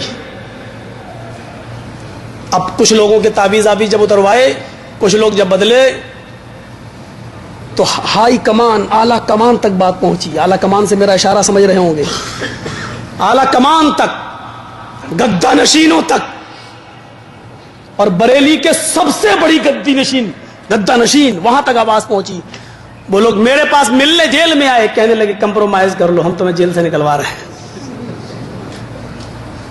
6 دن کے بعد انہوں نے ہی کہا کہ میں ان کو معاف کر رہا ہوں، ان کو چھوڑ دو. جیل میں بھی چین سے نہیں رہنے دیتے ہو. توحید وہ چیز ہے. کہا کہ فَإِن تَنَازَعْتُم، میں تھوڑا سا بھٹک جاتا ہوں چونکہ عادت ہے، انڈیا کا ماحول ذہن میں ہے. فَإِن تَنَازَعْتُم فِي شَيْءٍ فَرُدُّوهُ إِلَى اللَّهِ وَالرَّسُولِ إِن كُنتُمْ تُؤْمِنُونَ بِاللَّهِ وَالْيَوْمِ الْآخِرِ. اگر تم اللہ پر اور قیامت کے دن پر ایمان رکھتے ہو تو تم اس مسئلے کو، اختلاف کو، تم اللہ اور اس کے رسول کی طرف پلٹ دو. اختلاف کا ایک حل یہ بتایا. پہلا راستہ وہ کہ وَاعْتَصِمُوا بِحَبْلِ اللَّهِ، یعنی قرآن و حدیث کو مضبوطی سے پکڑ لو، فرقے مٹ جائیں گے. دوسرا حل یہ بتایا ہے اللہ تبارک و تعالیٰ نے، اختلاف اگر پیدا ہو جائے تو تم اس کو کہاں لے جاؤ؟ اللہ اور اس کے رسول کی طرف لے جاؤ. آپ کو سب سے بڑا کسی کو ماننا پڑے گا، اور جب تک آپ بڑا نہیں مانیں گے فیصلہ نہیں ہو سکتا ہے. آپ کہتے ہیں کہ ہمارے بڑے کے پاس چلو، میں کہوں گا کہ ہمارے بڑے کے پاس چلو. ہمارے بڑے کو تم بڑا نہیں مانتے ہو، تمہارے بڑے کو ہم بڑا نہیں مانتے ہیں. اس لیے کسی ایک پر اتفاق کرنا پڑے گا کہ بڑا کون ہے، جس کو تم بھی بڑا مانو اور جس کو میں بھی بڑا مانوں، ہم بھی بڑا مانیں. اور وہ ہستی جناب محمد رسول اللہ صلی اللہ علیہ وسلم کی ہستی ہے. مجھے امید ہے کہ ان کو تو سبھی بڑا مانیں گے. اور جب ان پر اتفاق سب کا ہو جائے تو لیجئے قرآن کی آیت، فَلَا وَرَبِّكَ لَا يُؤْمِنُونَ حَتَّى يُحَكِّمُوكَ فِي مَا شَجَرَ بَيْنَهُمْ ثُمَّ لَا يَجِدُوا فِي أَنفُسِهِمْ حَرَجًا مِّمَّا قَضَيْتَ وَيُسَلِّمُوا تَسْلِيمًا. فَلَا وَرَبِّكَ لَا يُؤْمِنُونَ، فَلَا وَرَبِّكَ، انداز دیکھیے اللہ کا. فلا نہیں، ہرگز نہیں. وَرَبِّكَ، اے رسول تیرے رب کی قسم نہیں. ہر انسان کو متوجہ ہے، کیا نہیں، اے رسول تیرے رب کی قسم نہیں ہے. کوئی اہم بات، کیا بات؟ کہ لا یؤمنون، وہ مومن نہیں. کون مومن نہیں؟ اے نہیں، تیرے رب کی قسم نہیں. کیا نہیں؟ لا یؤمنون، وہ مومن نہیں. کون مومن نہیں؟ حتی یحکموک فیما شجر بینہم، جو آپ کا فیصلہ آنکھ بند کر کے تسلیم نہ کرے، جو آپ کا فیصلہ بلا چو چرا تسلیم نہ کرے، وہ مومن نہیں. اور آپ کا فیصلے سے مطلب کیا ہے؟ آپ کی زبان سے نکلا ہوا ایک ایک لفظ اور ایک ایک سنت اور ایک ایک حکم، جب تک وہ دل اور جان کی گہرائیوں سے جب تک تسلیم نہ کرے، وہ مومن نہیں. حتی یحکموک فیما شجر بینہم، جب تک کہ وہ اپنے آپسی اختلافات میں، آپسی جھگڑوں میں، جب تک وہ آپ کو حکم نہ مان لیں، آپ کو فیصل نہ مان لیں، آپ کو جج تسلیم نہ کر لیں، وہ مومن نہیں. اور جج بھی کیسا؟ ثم لا یجدوا فی انفسہم حرجا مما قضیت، آپ اپنی زبان سے جو فیصلہ کر دیں اس کے بعد ان کے دل میں کسی قسم کی تنگی، کسی قسم کی اکتاہٹ ان کے دل میں محسوس نہیں ہونی چاہیے. مثلا یہ زمین 2 لوگ لڑ رہے ہیں، یہ میری ہے، ٹھیک ہے، اللہ کے رسول جو فیصلہ کریں گے، حدیث جو فیصلہ کرے گی ہم مان لیں گے. حدیث کے مطابق اس آدمی کی زمین دے دی، لو چلو تمہاری ہے. میرے مخالف کو زمین کا ٹکڑا مل تو گیا، یا رسول اللہ کا فرمان اس کا فیور کر رہا ہے اور اس کے طرف جا رہا ہے، اس کو مل، اور ہم مان تو رہے ہیں لیکن میرے دل مان رہے ہیں، ٹھیک ہے بھائی حدیث کہہ رہی تو لے جاؤ، ٹھیک ہے تمہارا، مان تو رہے لیکن میرے دل میں تھوڑی سی تنگی آ گئی، کاش یہ میرے حق میں ہوتا تو اچھا ہوتا. مان تو رہے ہیں لیکن دل میں یہ آ گیا کاش یہ فیصلہ میرے حق میں ہوتا تو اچھا ہوتا, یا یہ زمین مجھے مل گئی ہوتی تو اچھا ہوتا, کاش رسول اللہ کا فیصلہ میرے فیور میں جاتا تو اچھا. ثم لا یجدوا فی انفسہم حرجا, یہاں پر بھی نکرہ استعمال ہوا. تھوڑا سا شائبہ, تھوڑا سا نقطہ, تھوڑی سی کدورت, تھوڑا سا نقطہ اگر تمہارے دل میں اس قسم کا پیدا ہو گیا, فیصلہ ماننے کے باوجود, تسلیم کرنے کے باوجود اگر یہ دل میں آ گیا یہ میرے لیے ہو جاتا تو اچھا, فرمایا مومن نہیں ہو سکتے. وَيُسَلِّمُوا تَسْلِيمًا, وَيُسَلِّمُوا تَسْلِيمًا, جب تک اس کو پوری طریقے سے دل و جان کی گہرائیوں سے اس کو قبول نہیں کرو گے اور تسلیم نہیں کرو گے, مومن نہیں ہوگے. کتنی حدیثوں پر بلڈوزر چل رہے ہیں, کتنے فرمان جناب محمد رسول اللہ صلی اللہ علیہ وسلم کے نظر ہو رہے ہیں کہ اس پر ہمارے بزرگ کے دستخط نہیں ہیں. اللہ کے نبی صلی اللہ علیہ وسلم ایک سجدہ کرتے تھے, دوسرے سجدے میں جانے سے پہلے مسلم کی روایت ہے 3 بار پڑھتے تھے رب اغفر لی رب اغفر لی رب اغفر لی.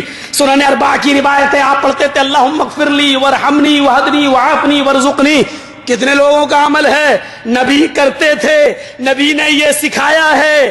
کتنے لوگوں کا عمل ہے, رسول کی حدیث اپنی جگہ پر ٹھیک ہے لیکن ہم نہیں مانیں گے اس لیے کیونکہ ہمارے بزرگ نے منع کیا ہے, ہم تسلیم نہیں کریں گے کیونکہ ہمارے بزرگ کی سگنیچر نہیں ہے.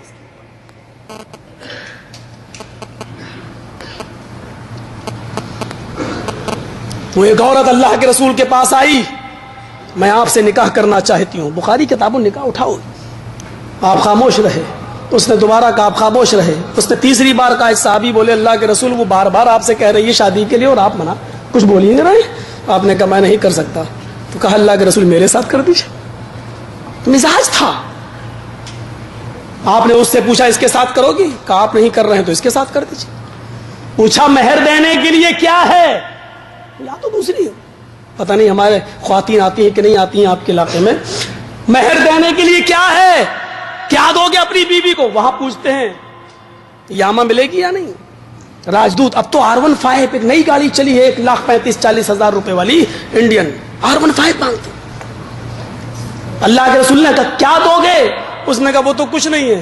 آپ نے کہا جاؤ تلاش کرو. لوٹ کے آیا, کہا اللہ کے رسول کچھ نہیں ملا. آپ نے اس کو دوبارہ بھیجا التمس خاتم من الحدید, لوہے کی انگوٹھی مل جائے وہی لاؤ. لوٹ کے نراش آتے ہیں, کہتے ما وجدت خاتم من الحدید یا رسول اللہ, وہ بھی نہیں ملی. مایوس. آپ نے کہا مایوس کیوں ہو؟ کہا کچھ نہیں ہے. بخاری دوسرے الفاظ, کچھ نہیں ہے. کہا نہیں. کہا یاد آیا ایک چیز ہے. آئے ہے بتایا بھی تو کیا بتایا؟ آپ نے کہا ایک چیز ہے. کہاں ہے؟ کہا کیا؟ کہا اندی ازار یا رسول اللہ, ایک لنگی ہے, سوتا ہوں تو پہن لیتا ہوں. آپ نے کہا چلو وہی دے دو اپنی بیوی کو مہر. کہا اللہ کے رسول پوری تو نہیں دوں گا, آدھی دے دو. آدھی پھاڑ کے دے سکتا ہوں, پوری نہیں دے سکتا. اللہ کے رسول نے کہا آدھی میں وہ کیا کرے گی؟ اس کے کس کام کی آدھی؟ اور پھر آدھی تیرے کس کام کی رہے گی؟ اس نے کہا پوری تو میں نہیں دوں گا. آپ نے کہا اچھا یہ بتاؤ قرآن تمہیں کتنا یاد ہے؟ کہا اللہ کے رسول سورہ ملک یاد ہے, سورہ حق یاد ہے, سورہ قیامہ یاد ہے, سورہ نبا یاد ہے, سورہ جمعہ یاد ہے, اتنی صورتیں یاد ہیں. کہاں؟ آپ نے پوچھا اس عورت سے اگر ان صورتوں کو مہر بنا دیا جائے اور تیرے ہونے والے شوہر کے پاس کچھ نہیں ہے, کیا تو انہی صورتوں کو مہر تصور کرے گی, مہر مان لے گی؟ اگر تیرا ہونے والا شوہر تجھے یہ سکھلا دے تو تجھے منظور ہے؟ کہنے لگی جس کے نکاح میں قرآن کی آیتیں اور صورتیں مہر بن جائیں, اے اللہ کے رسول اس سے زیادہ مبارک نکاح کس کا ہو سکتا ہے؟ یہ خطبے تقریروں میں یہ بیان کیے جاتے ہیں اور ہمارا وہ بھائی بھی بیان کرتا ہے دیکھو قرآن کی صورتوں کو مہر بنا دیا گیا. اللہ کے رسول نے نکاح پڑھا دیا, قرآن کی صورتوں کو مہر بنا دیا. حضرت ام سلیم کا نکاح میرے پیارے ساتھیوں ہو گیا صرف کلمہ شہادت لا اشہد ان لا الہ الا اللہ واشہد ان محمدن عبدہ ورسولہ, اسی کلمے کو انہوں نے مہر مان لیا اور نکاح ہو گیا ان کا حضرت طلحہ کے ساتھ. اور یہ باتیں وہ نہیں ہیں, یہ باتیں وہ ہیں کہ جن کو ہمارے ہندوستان کے اندر دوسرے مسلک والے بھی پیش کرتے ہیں, لیکن جب نکاح کا موقع آ جائے اور کہا جائے کہ بتاؤ نبی اکرم نے ہاں قرآن کی آیتیں مہر بنائی ہیں. ہاں کلمہ طیبہ کو مہر بنایا ہے. چلیے ہمارا نہیں ہمارا نہیں ہوگا. پھر بیان کیوں کیے؟ حدیث تو یہ بیان کر دیا. تمہارے یہاں کہتے ہیں ہمارے امام صاحب نے حکم دیا ہے ہدایہ کتاب النکاح میں لکھا ہے اقل المہر 10 دراہم. 10 درہم سے کم میں مہر نہیں ہے. اگر 10 درہم سے کم مہر باندھو گے اور نکاح کر دیا تو یہ نکاح نہیں ہے. شوہر جب تک اپنی بیوی سے ملے گا وہ زنا کرے گا. حدیث ہے اپنی جگہ پر, اور ایسی بھی حدیث نہیں کہ جس کو تم مانتے رہو, بیان بھی کرتے ہو لیکن مہر ماننے کے لیے تیار نہیں ہو. یہاں کیوں رسول کی حدیث ہے اپنی جگہ پر لیکن ہم نہیں مانیں گے کیونکہ ہمارے بزرگ کے دستخط نہیں اور سگنیچر نہیں. کہاں کی بات کرتے ہو؟ یہی کہی گئی ہے, یہاں یہی بات کہی جا رہی ہے. فلا وربک لا یؤمنون حتی یحکموک فیما شجر بینہم ثم لا یجدوا فی انفسہم حرجا مما قضیت ویسلموا تسلیما. جب تک اس کو پوری طریقے سے آپ تسلیم نہیں کر لو گے. ایک اور اختلاف کو مٹانے کا ایک اور طریقہ وہ یہ ہے کہ ہم رسول کو بڑا مانیں, اور جب بڑا مانیں تو دیکھیے اللہ نے یہ بات صرف رسول کے تعلق سے کہی ہے. وہ یہ بھی کہہ سکتا تھا کہ جو میں دوں وہ لے لو, لیکن اس نے یہ نہیں کہا بلکہ کیا کہا ما اتاکم الرسول فخذوہ وما نہاکم عنہ فانتہوا. ما اتاکم الرسول فخذوہ, لفظ ما پر غور کرو.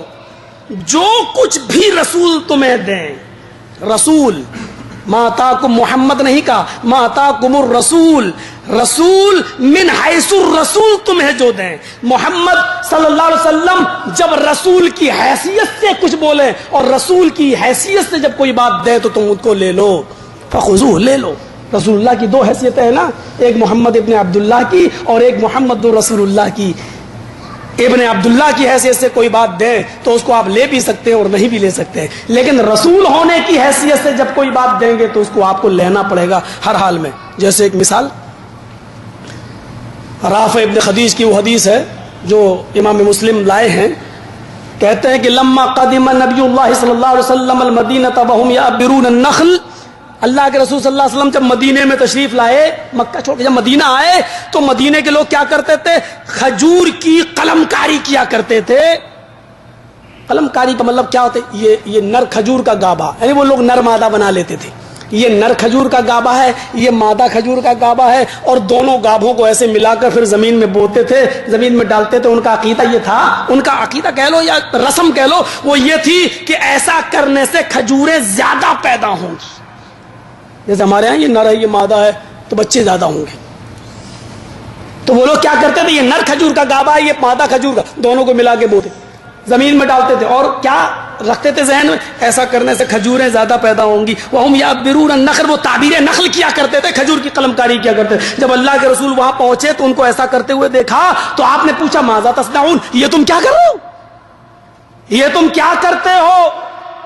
انہوں نے کیا جواب دیا, کننا نصنعوہ, اے اللہ کے رسول ہم تو برابر ایسا ہی کرتے آئے ہیں, ہم نے جب سے ہوش سنبھالا ہے قلم کاری ایسے ہی کرتے, ہم تو ایسے ہی زمین میں کھیتی باڑی کرتے, کھجور کو ایسے ہی زمین میں ہم بوتے ہیں. اللہ کے نبی نے فرمایا, نبی اکرم صلی اللہ علیہ وسلم نے, لو لم تفعلوہ کان خیرا, اگر تم ایسا نہ کرتے تو بہتر ہوتا, اگر تم ایسا نہ کرو تو بہتر ہوتا, اگر تم ایسا نہ کرو تو یہ اچھا ہوتا. مسلم شریف کی حدیث کے الفاظ ہیں فترکوہ, صحابہ کرام تو بڑے عجیب تھے, نبی اکرم نے جو کہہ دیا ٹھیک ہے ہم نہیں کریں گے, اللہ کے رسول نے کہا نہیں کریں گے.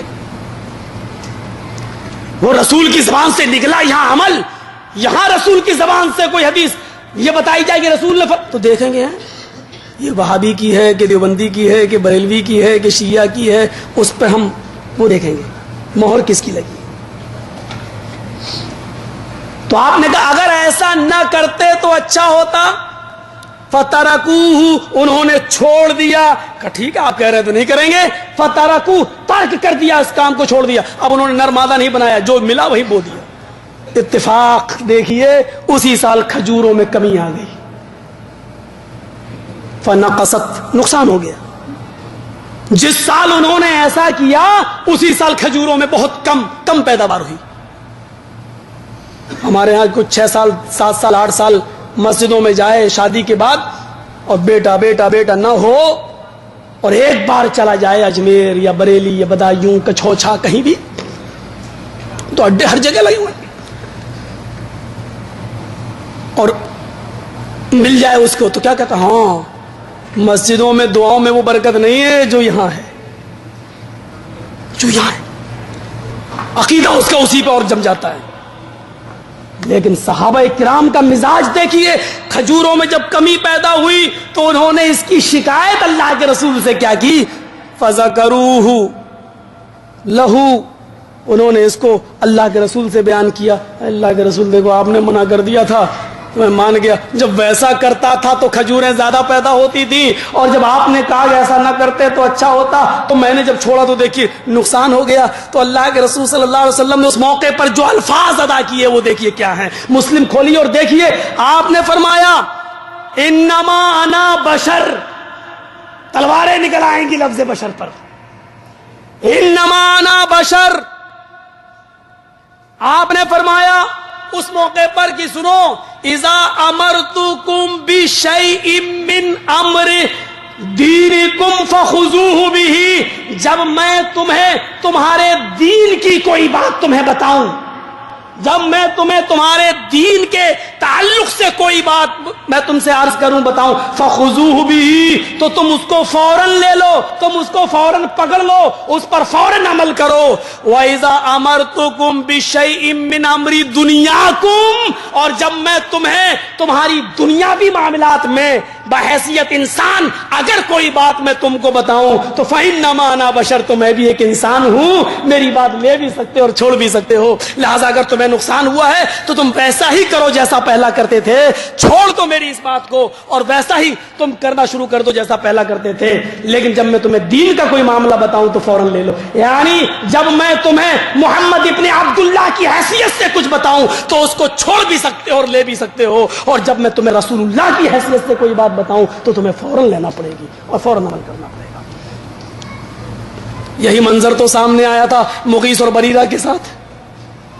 یہ جو دستور ہے نا، شوہر اور بیوی دونوں جب کسی کی غلام ہوں اور ان دونوں میں سے کوئی کسی کو آزاد کر دے، یعنی اگر شوہر پہلے آزاد ہو جائے تو وہ کسی آزاد عورت سے شادی کر سکتا ہے، اور اگر بیوی کو کوئی پہلے آزاد کر دے اور شوہر کو بھی آزاد نہ کرے تو بیوی اس کی ہے، تو وہ چاہے تو اس کے ساتھ رہے اور چاہے تو اس کو چھوڑ کر کوئی دوسرے آزاد آدمی سے شادی کر لے۔ یہ شریعت کا مسئلہ تھا، اور ابھی بھی ہے، لیکن اب چونکہ غلام اور لونڈے اور خادمہ نہیں ہوتی ہیں اس لیے۔ تو مغیث اور بریرہ دونوں کسی کے غلام تھے، اور مالک نے بریرہ کو پہلے آزاد کر دیا، مغیث کو ابھی رکھے رہے، ان کو غلامی سے نجات نہیں دی۔ اب بریرہ خوش ہیں، چلو میں آزاد ہو گئی، اب میں ایک غلام شوہر کے ساتھ نہیں رہوں گی جو کسی کا غلام ہو، وہ دوسری شادی آزاد آدمی کے ساتھ شادی کرنے کا انہوں نے منصوبہ بنا لیا۔ مغیث نے جب سنا تو وہ پاگل سے مطلب وہ پاگل کا مطلب یہ نہیں جس طریقے سے ہمارے ہاں بولا جاتا ہے ایک جنون، کہتے ہیں عشق میں پاگل ہو گیا، تو وہ اپنی بیوی کی محبت میں توڑ رہے ہیں۔ جہاں بیوی وہی مغیث، جہاں بریرہ وہی مغیث۔ بخاری شریف کی حدیث کے الفاظ اگر دیکھیں تو آپ کو تعجب ہوگا، یطوفو خلفہا کا لفظ موجود ہے، جیسے خانہ کعبہ میں طواف کیا جاتا ہے، چکر لگایا جاتا ہے، ایسے ہی مغیث بریرہ کا چکر لگا رہے ہیں، جہاں بریرہ وہی مغیث، جہاں بریرہ وہی مغیث۔ کسی نے خبر دی اللہ کے رسول کو، دیکھو مغیث کتنے دیوانے ہیں، مغیث بریرہ کی محبت میں کیسے ہو گئے ہیں۔ اللہ کے رسول نے کہا مغیث کی محبت دیکھ کر مجھے بریرہ کو سمجھانا پڑے گا۔ آپ نے بریرہ کو بلایا، بریرہ کو سمجھایا، بریرہ بہتر ہوتا کہ تم اپنے شوہر کو نہ چھوڑتی، دیکھو وہ کتنا دیوانہ ہے تمہارا، کیسا عاشق ہے تمہارا، کیسا محبوب ہے تمہارا، تمہارے پیچھے پیچھے وہ دوڑ رہا ہے، جا رہا ہے، تم نہ چھوڑو تو اچھا ہوتا۔ آپ نے یہ مشورہ جو دیا تھا وہ من حیث الرسول نہیں دیا تھا، ایک ابن عبداللہ کی حیثیت سے دیا تھا۔ مسئلہ وہی ہے، بریرہ آزاد مرد کے ساتھ شادی کرنا چاہیں تو شریعت کا مسئلہ اپنی جگہ پر ہے، لیکن نبی اکرم نے خیر خواہی کے طور پر مشورہ دیا اگر تم نہ چھوڑو تو اچھا ہو۔ تو حضرت بریرہ نے جو سوال کیا وہ امام بخاری اس طریقے سے نقل کرتے ہیں، حضرت بریرہ نے یہ پوچھا اتأمرونی یا رسول اللہ، جملہ دیکھیے کیا تھا، اتأمرونی یا رسول اللہ، اے اللہ کے رسول آپ یہ حکم دے رہے ہیں کیا مجھے؟ یہ آپ کا حکم ہے کیا؟ اگر حکم ہے تو میں رسول کا حکم مان کر ابھی مغیث کے پاس چلی جاتی ہوں، اور مشورہ ہے تو اس کی دونوں حیثیتیں ہو سکتی ہیں۔ تو آپ کیا کر رہے ہیں؟ حکم دے رہے ہیں یا مشورہ؟ تو اللہ کے رسول نے صاف کہا انما انا اشفع، بریرہ نہیں، حکم نہیں دے رہا ہوں، مسئلہ اپنی جگہ پر ہے، تم آزاد ہو چکی ہو تو چاہو آزاد مرد کے ساتھ نکاح کر سکتی ہو، مغیث کو چھوڑ سکتی ہو، لیکن مغیث کی محبت مجھ پہ دیکھی نہیں جا رہی ہے، اس لیے میں تمہیں مشورہ دے سفارش کر رہا ہوں، سفارش مغیث کی تم سے کہ مغیث کو نہ چھوڑو تو اچھا ہے۔ تو حضرت بریرہ نے جو جواب دیا وہ دیکھیے کیا ہے، فلا حاجۃ لی فیہ، مجھے مغیث کی کوئی ضرورت نہیں ہے۔ اگر یہ آپ کا مشورہ ہے، بالفاظ دیگر آپ اپنے مشورے کو اپنے پاس رکھیے، کہتے نہیں ہمارے تو اور سخت جملے آئے، اپنا مشورہ اپنی جیب میں رکھ، چل، بڑا آیا سمجھانے والا۔ بریرہ نے کہا کہ آپ اپنے مشورے کو کوئی ضرورت نہیں ہے، مغیث کی مجھے۔ جب شریعت کا مسئلہ جو ہے میں اس پر میں کوئی گستاخی نہیں کر رہی ہوں، میں دین کا کوئی مذاق نہیں اڑا رہی ہوں، یہ اتھارٹی مجھے دین نے دی ہے، لہٰذا میں دین کا فائدہ اٹھا رہی ہوں، اس اتھارٹی کا فائدہ اٹھا رہی ہوں۔ پتہ یہ چلا کہ محمد رسول اللہ صلی اللہ علیہ وسلم کی دو حیثیتیں، ابن عبداللہ کی بھی اور رسول کی بھی۔ تو آپ نے فرمایا اذا امرتکم بشیء من امر دینکم، جب میں تمہیں دین کی حیثیت سے، رسول کی حیثیت سے کوئی بات بتاؤں تو فوراً لے لو، اور جب میں بشر ہونے کے ناطے سے کوئی مشورہ دوں، تمہاری دنیا کا کوئی معاملہ تمہیں بتاؤں، تو میں انسان ہوں، تم لے بھی سکتے ہو اور نہیں بھی لے سکتے ہو۔ یہاں اللہ نے کیا کہا، ما اتاکم الرسول فخذوہ، رسول تمہیں جو دے، محمد جو دیں یہ نہیں کہا، رسول تمہیں، یعنی من حیث الرسول وہ تمہیں جو دیں وہ لے لو، اور من حیث الرسول جن چیزوں سے روکیں اس سے رک جاؤ۔ ماں جو کچھ بھی دیں، ماں سمجھ رہے ہو، جو کچھ اور جتنا دیں اتنا لے لو، ماں کے دو معنی، ماں جو کچھ دیں وہ لے لو، چاہے وہ تمہاری مرضی کے خلاف ہو چاہے وہ تمہارے مرضی کے موافق ہو، جو دیں وہ لے لو، اور جتنا دیں اتنا لے لو۔ رسول نے اگر مغرب کی 3 دی ہیں تو 3 ہی ہیں، 4 پڑھو گے تو گناہگار۔ رسول اللہ نے فجر کی اگر 2 فرض دی ہیں تو 2 ہی پڑھنا ہے، 3 پڑھو گے تو نہیں۔ رسول اللہ صلی اللہ علیہ وسلم نے، میرے پیارے ساتھیوں، اگر انگلیوں پر سبحان اللہ اور الحمدللہ پڑھا ہے تو تمہیں بھی انگلیوں ہی پر پڑھنا ہے، پتھر کی کنکریوں پر یا تسبیح کے دانوں پر نہیں۔ میرے پیارے ساتھیوں، یہ وہ تمام چیزیں ہیں رسول جو دیں اور جتنا دیں اتنا لے لو، جو دیں وہ لے لو۔ مَا نَهَاكُمْ عَنْهُ فَانْتَهُوا، اور جس سے روکیں اور جتنا روکیں اس سے رک جاؤ۔ رسول، کیونکہ اللہ جانتا ہے میرے رسول اپنی طرف سے کوئی بات کہتے ہی نہیں ہے۔ میں یہ بات اس لیے کہہ رہا ہوں کہ رسول تمہیں جو دیں وہ لے لو، اتنی بڑی گارنٹی میں تمہیں اس لیے دے رہا ہوں کیونکہ میرا رسول اپنی طرف سے کچھ تمہیں دیتا ہی نہیں۔ اس بات کی بھی میں گارنٹی دیتا ہوں کہ میرے رسول تب ہی بولیں گے جب تک میں ان کو نہ کہوں، میرے کہنے سے پہلے نہیں بول سکتے۔ ما ينطق عن الهوى ان هو الا وحی یوحی، میرے رسول اپنی خواہش سے اپنے دل سے کچھ نہیں بولتے، وہ وہی بولتے ہیں جو عرش والا بولنے کے لیے کہتا ہے، وہ وہی بولتے ہیں جو جبرائیل ان کو بتاتے ہیں۔ اس لیے میرے رسول نے اپنی طرف سے کچھ دیا ہی نہیں، وہ جو کچھ بھی دیا ہم نے دیا، اس لیے میرے رسول تمہیں جو دے وہ لے لو۔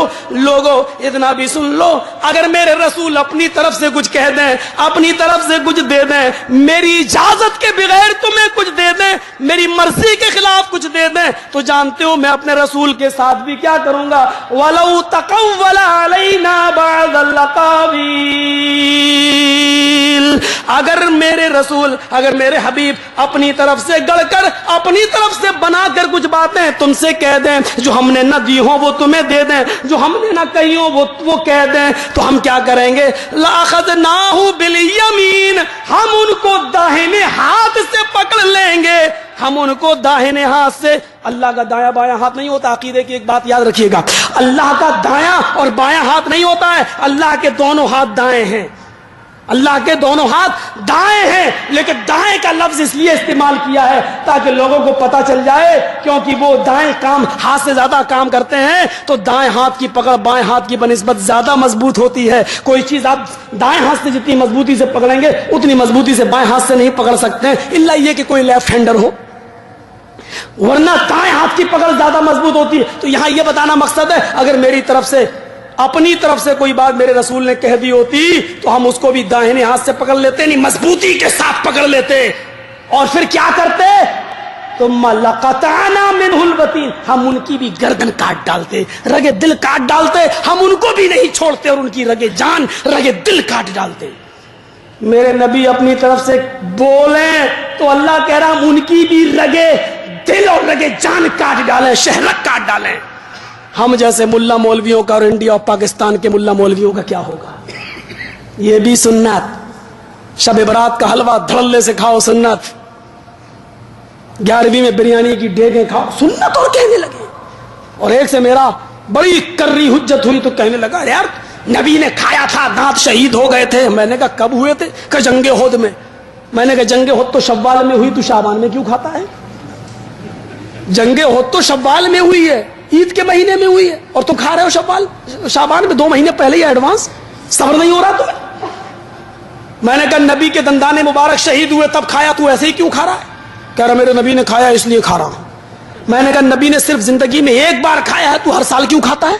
کہ جو کام میرے نبی نے ایک بار کیا میں پوری زندگی کروں گا، سنت ہے. ہم نے کہا نبی اکرم نے پیٹ میں پتھر تو کئی دن باندھے، وہ کیوں نہیں باندھتا ہے؟ کہنے لگا پتھر باندھنا مولوی کا کام، حلوہ کھانا ہمارا کام نہیں مولوی کا، اور پتھر باندھنا رسول کا کام. پتھر باندھنا نبی کا کام، حلوہ کھانا ہم جیسے مولوی کا کام. یہ کیا دلیل ہے، کیا مطابقت ہے اس واقعے سے؟ ذرا بتائیے تو صحیح. گرفت ہی تو کی تھی، تم ہر سال کیوں کھاتے ہو؟ تو دلیل کیا دے رہا؟ جو کام میرے نبی نے ایک بار کیا وہ پوری زندگی کے لیے سنت کیوں نہیں ہوا؟ میں نے کہا جو ایک بار کیا وہ پوری زندگی کے لیے سنت ہے، جو کام کئی بار کیا اور کئی دن تک کیا، پیٹ پہ پتھر باندھے، وہ کیوں نہیں کرتا؟ تو کیا کہاں نبی، کہاں ہم نبی کر سکتے ہیں ایسا، ہم کہاں کر پائیں گے؟ وہ نبی تھے، کڑوا کڑوا تھو، میٹھا میٹھا ہڑپ. یہ مسئلہ ہے میرے پیارے ساتھیوں. قرآن نے راستہ بتایا، لا يحكموك فيما شجر بينهم ثم لا يجدوا في انفسهم حرجا مما قضيت. یہ تو قرآن کی آیتیں تھیں، قرآن کی آیتیں جنہوں نے جس سے اختلاف کو مٹانے کا ایک راستہ بتایا. قرآن کو پکڑ لو مضبوطی سے، حدیث کو، رسول کی بات، سب سے بڑا رسول کو مان لو. رہی حدیث کی بات تو میرے بھائیوں وہ بھی کم نہیں ہیں. خود جن اماموں کا نام لیا جاتا ہے ان اماموں نے بھی نہیں کہا ہے کہ میرے نام پر تم دھڑے الگ الگ کر لو، بلکہ میں اگر یہ کہوں تو آپ کو تعجب ہوگا، سب سے زیادہ اختلاف اگر مٹایا ہے تو انہی بزرگوں نے مٹایا ہے. لیکن کرا کیا جائے؟ نبی اکرم جناب محمد رسول اللہ صلی اللہ علیہ وسلم کی اس واقعے کو دیکھیے جو حضرت عمر فاروق رضی اللہ تعالیٰ عنہ کے ساتھ پیش آتا ہے. اتا رسول اللہ صلی اللہ علیہ وسلم بنسخۃ من التورات، تورات کا ایک نسخہ لے کر اللہ کے نبی کے پاس آ گئے اور کہنے لگے اللہ کے رسول حاضر نسخۃ من التورات، یہ تورات کا نسخہ دیکھیے. اللہ کے رسول صلی اللہ علیہ وسلم خاموش رہے. فسکت، آپ خاموش رہے، نہیں بولے. جب خاموش رہے تو حضرت عمر فاروق نے سوچا شاید خاموشی تو ہے، غصے میں تھوڑی ہیں، خاموش ہیں تو خاموشی کو بھی اجازت مان لی، شاید اللہ کے رسول نہیں بول رہے ہیں کسی وجہ سے. تو انہوں نے کیا کیا؟ فجعل یقرأ، پڑھنا شروع کر دیا. اللہ کے نبی یہ تورات ہے دیکھیے. آپ خاموش رہے، جب خاموش دیکھا تو پڑھنے لگے حضرت عمر. فجعل یقرأ، پڑھنے لگے. اور جب پڑھنا شروع کیا تو اللہ کے رسول کا کیا حال ہوا؟ ووجہ رسول اللہ صلی اللہ علیہ وسلم یتغیر، اللہ کے رسول کا چہرہ بدل گیا، متغیر ہو گیا، سرخ ہو گیا. ایسا لگ رہا تھا جیسے کسی نے انار کا جوس نبی کی آنکھوں میں ڈال دیا ہو، آنکھیں اتنی سرخ ہو گئی. فنظر ابو بکر الی وجہ رسول اللہ صلی اللہ علیہ وسلم، ابو بکر نے جب دیکھا اللہ کے رسول کا چہرہ بدلتے ہوئے، رنگ بدلتے ہوئے، تو فرمایا سکیلت کا سواکل یا عمر، آئے عمر تجھے کھونے والیاں کھو دیں. ہمارے ہندوستان میں جملہ بولا جاتا تیرا ستیہ ناش ہو. عمر کھونے والیاں کھو دیں. نبی کے چہرے کو نہیں دیکھ رہے ہو تم؟ ما ترا ما بوجہ رسول اللہ صلی اللہ علیہ وسلم، رسول کے چہرے پر نظر کیوں نہیں ڈالتے ہو؟ جو دیکھا رسول اللہ کا چہرہ. عمر فاروق نے تورات کا نسخہ بند کر کے فوراً کہا اعوذ باللہ من غضب اللہ ومن غضب رسول. اے اللہ کے رسول، میں اللہ کی پناہ چاہتا ہوں اللہ کے غصے سے اور رسول کے غصے سے. رضیت باللہ ربا وبالاسلام دینا وبمحمد نبیا، میں اسلام سے راضی ہوں، دین تسلیم کرتے ہوئے میں اللہ سے راضی ہوں، اس کو رب مانتے ہوئے، میں آپ سے بھی خوش ہوں آپ کو رسول مانتے ہوئے. اے اللہ کے رسول، آپ رسول ہیں، اللہ کو رب مانتا ہوں، میں راضی ہوں. نہیں پڑھوں گا یہ. اللہ کے رسول صلی اللہ علیہ وسلم کا غصہ جب دور ہوا تو آپ نے فرمایا عمر، جو تورات تم پڑھ رہے ہو یہ تورات موسیٰ علیہ السلام پر نازل ہوئی، لیکن اگر آج موسیٰ بھی زندہ ہوتے، ولو کانا حیا، اگر موسیٰ بھی زندہ ہوتے لتبعنی، تو ان کو اپنی کتاب بند کرنا پڑتی اور میری اتباع کرنا پڑتی، میری غلامی کرنا پڑتی، میرے راستے پہ چلنا پڑتا. مٹ گیا اختلاف. موسیٰ بھی ہوتے تو ان کو بھی میری اتباع کرنا پڑتی. رسول کی زندگی میں اگر موسیٰ بھی زندہ ہوتے تو موسیٰ کی کتاب نہیں چلتی اور موسیٰ کا فرمان نہیں چلتا. تو رسول اللہ کے آ جانے کے بعد تمہاری قصے اور کہانیوں کی کتابیں چلیں گی، اور تمہارے وہ بزرگان دین جن کو تم نے رسول اللہ کی کرسی پر بٹھا کر اور اس کا اسپرنگ چلا کر اس کو اوپر کر دیا ہے اور ان کا مقام اور ان کا درجہ رسول اللہ سے اوپر کر دیا ہے. علامہ کرخی نے لکھا ہے، پڑھیے، ہندوستان کے اندر وہ کتاب ملتی ہے، ادھر بھی ملتی ہوگی. علامہ کرخی نے لکھا ہے صاف طور پر کہ اگر کوئی حدیث میرے امام اعظم ابو حنیفہ سے ٹکرا جائے تو اس حدیث کی تعویل کر لی جائے گی، لیکن ہم اپنے امام کی بات کو غلط نہیں مان سکتے ہیں. یا تو یہ کہا جائے گا کہ حدیث منسوخ ہو گئی ہے، یا یہ کہا جائے گا کہ اللہ کے رسول صلی اللہ علیہ وسلم کو اس زمانے کا علم نہیں تھا، یا پھر یہ کہا جائے گا کہ یہ حدیث پہلے تھی اور بعد میں اس کا حکم منسوخ. حدیث میں تعویل کر لی جائے گی لیکن اپنے امام کے قول میں تعویل نہیں کی جائے گی. اب رہ کیا گیا ہے اور بچا کیا ہے رسالت کی کرسی پر بٹھانے کے لیے؟ اب کون سی حیا باقی رہ گئی ہے اور کون سی شرم باقی رہ گئی ہے؟ میرے بھائیوں، ذرا تصور کرو کہ رسول کی حدیث کی تعویل کر لی جائے گی لیکن بزرگان دین کے اور اپنے امام کی تعویل نہیں کی جائے گی. بچا کیا ہے اسلام کے اندر؟ بچا کیا ہے اور رہ کیا گیا ہے؟ اور افسوس تو یہ ہوتا ہے کہ یہ کتاب آج بھی لکھنؤ کے ندوہ سے چھپتی ہو، دارالعلوم دیوبند میں جس کا سب سے بڑا کتاب خانہ موجود ہو اور وہاں سے کتاب چھپ رہی ہو، آج بھی چھپ رہی ہو. رہ کیا گیا اس کی بات؟ اتنا بڑا جملہ کہہ دینے کے بعد کیا رہ گیا؟ اگر میرے امام کی بات رسول سے ٹکرا جائے تو امام کی بات غلط نہیں ہو سکتی ہے، رسول کی حدیث کی تعویل کر کے کچھ نہ کچھ بہانہ نکال لیا جائے گا. کیا رہ گیا؟ لو کانا موسیٰ حیا، اگر موسیٰ بھی زندہ ہوتے تو ان کو بھی میری پیروی اور میری غلامی کرنا پڑتا. موسیٰ جیسے پاکیزہ رسول، مطہر رسول، اور آسمانی کتاب تورات، رسول کے آ جانے کے بعد جب آسمانی کتاب نہیں چل سکتی اور رسول کے آ جانے کے بعد موسیٰ کا حکم نہیں چل سکتا تو محمد رسول اللہ کے آ جانے کے بعد تمہاری یہ کتابیں کیسے چل سکتی ہیں جن کو تم نے شریعت کا درجہ دے دیا؟ قدوری دوسرے سال پڑھاؤ، شرح وقایہ تیسرے سال پڑھاؤ، در مختار چوتھے سال پڑھاؤ، فتاوی عالمگیری 5ویں سال پڑھاؤ، اور چھٹے سال ہدایہ پڑھاؤ. 7 سال تک آپ فقہ کی ہر کتاب پڑھا کے مانج دیں اور دماغ میں بھر دیں, اور حدیث کا معاملہ آئے تو دورہ حدیث میں آخری سال جب بچہ 8ویں جماعت میں فضیلت کے سال میں آئے تو بخاری, مسلم, ترمذی, نسائی حدیث کی 6 کتابیں لا کر طوطے کی طرح پڑھا دو. ہاں قد مر رہا حدیث, قد مر رہا حدیث, گزر چکی, نہ ترجمہ نہ تشریح کچھ نہیں. جب 1 سال تم حدیث پڑھاؤ اور فقہ 7 سال پڑھاؤ تو حدیث سے دور نہیں ہوگا بچہ تو کیا ہوگا؟ یہی محبت ہے میرے پیارے ساتھیوں. غور کیجیے آپ ارباز ابن ساریہ کی اس روایت کو آپ یاد کریے.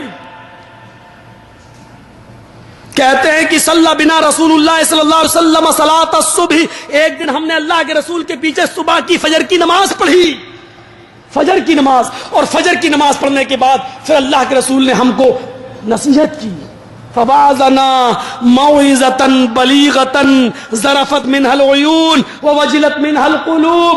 آئے ہے حدیث کے الفاظ پر ذرا نظر ڈالیے. فجر کی نماز ہے اور فجر کی نماز پڑھائی اللہ کے رسول نے, اور رسول اللہ نے فجر کی نماز پڑھانے کے بعد لوگوں میں کچھ درس دیا, خطبہ دیا, اور خطبہ بھی ایسا تھا فوازنا موعظة بلیغة, بڑا بلیغ اور فصیح خطبہ تھا, اور خطبہ بھی ایسا تھا کہ ذرفت من العیون, ہر انسان کی آنکھ سے آنسو نکل پڑا, آنسو بہ پڑے آنکھوں سے.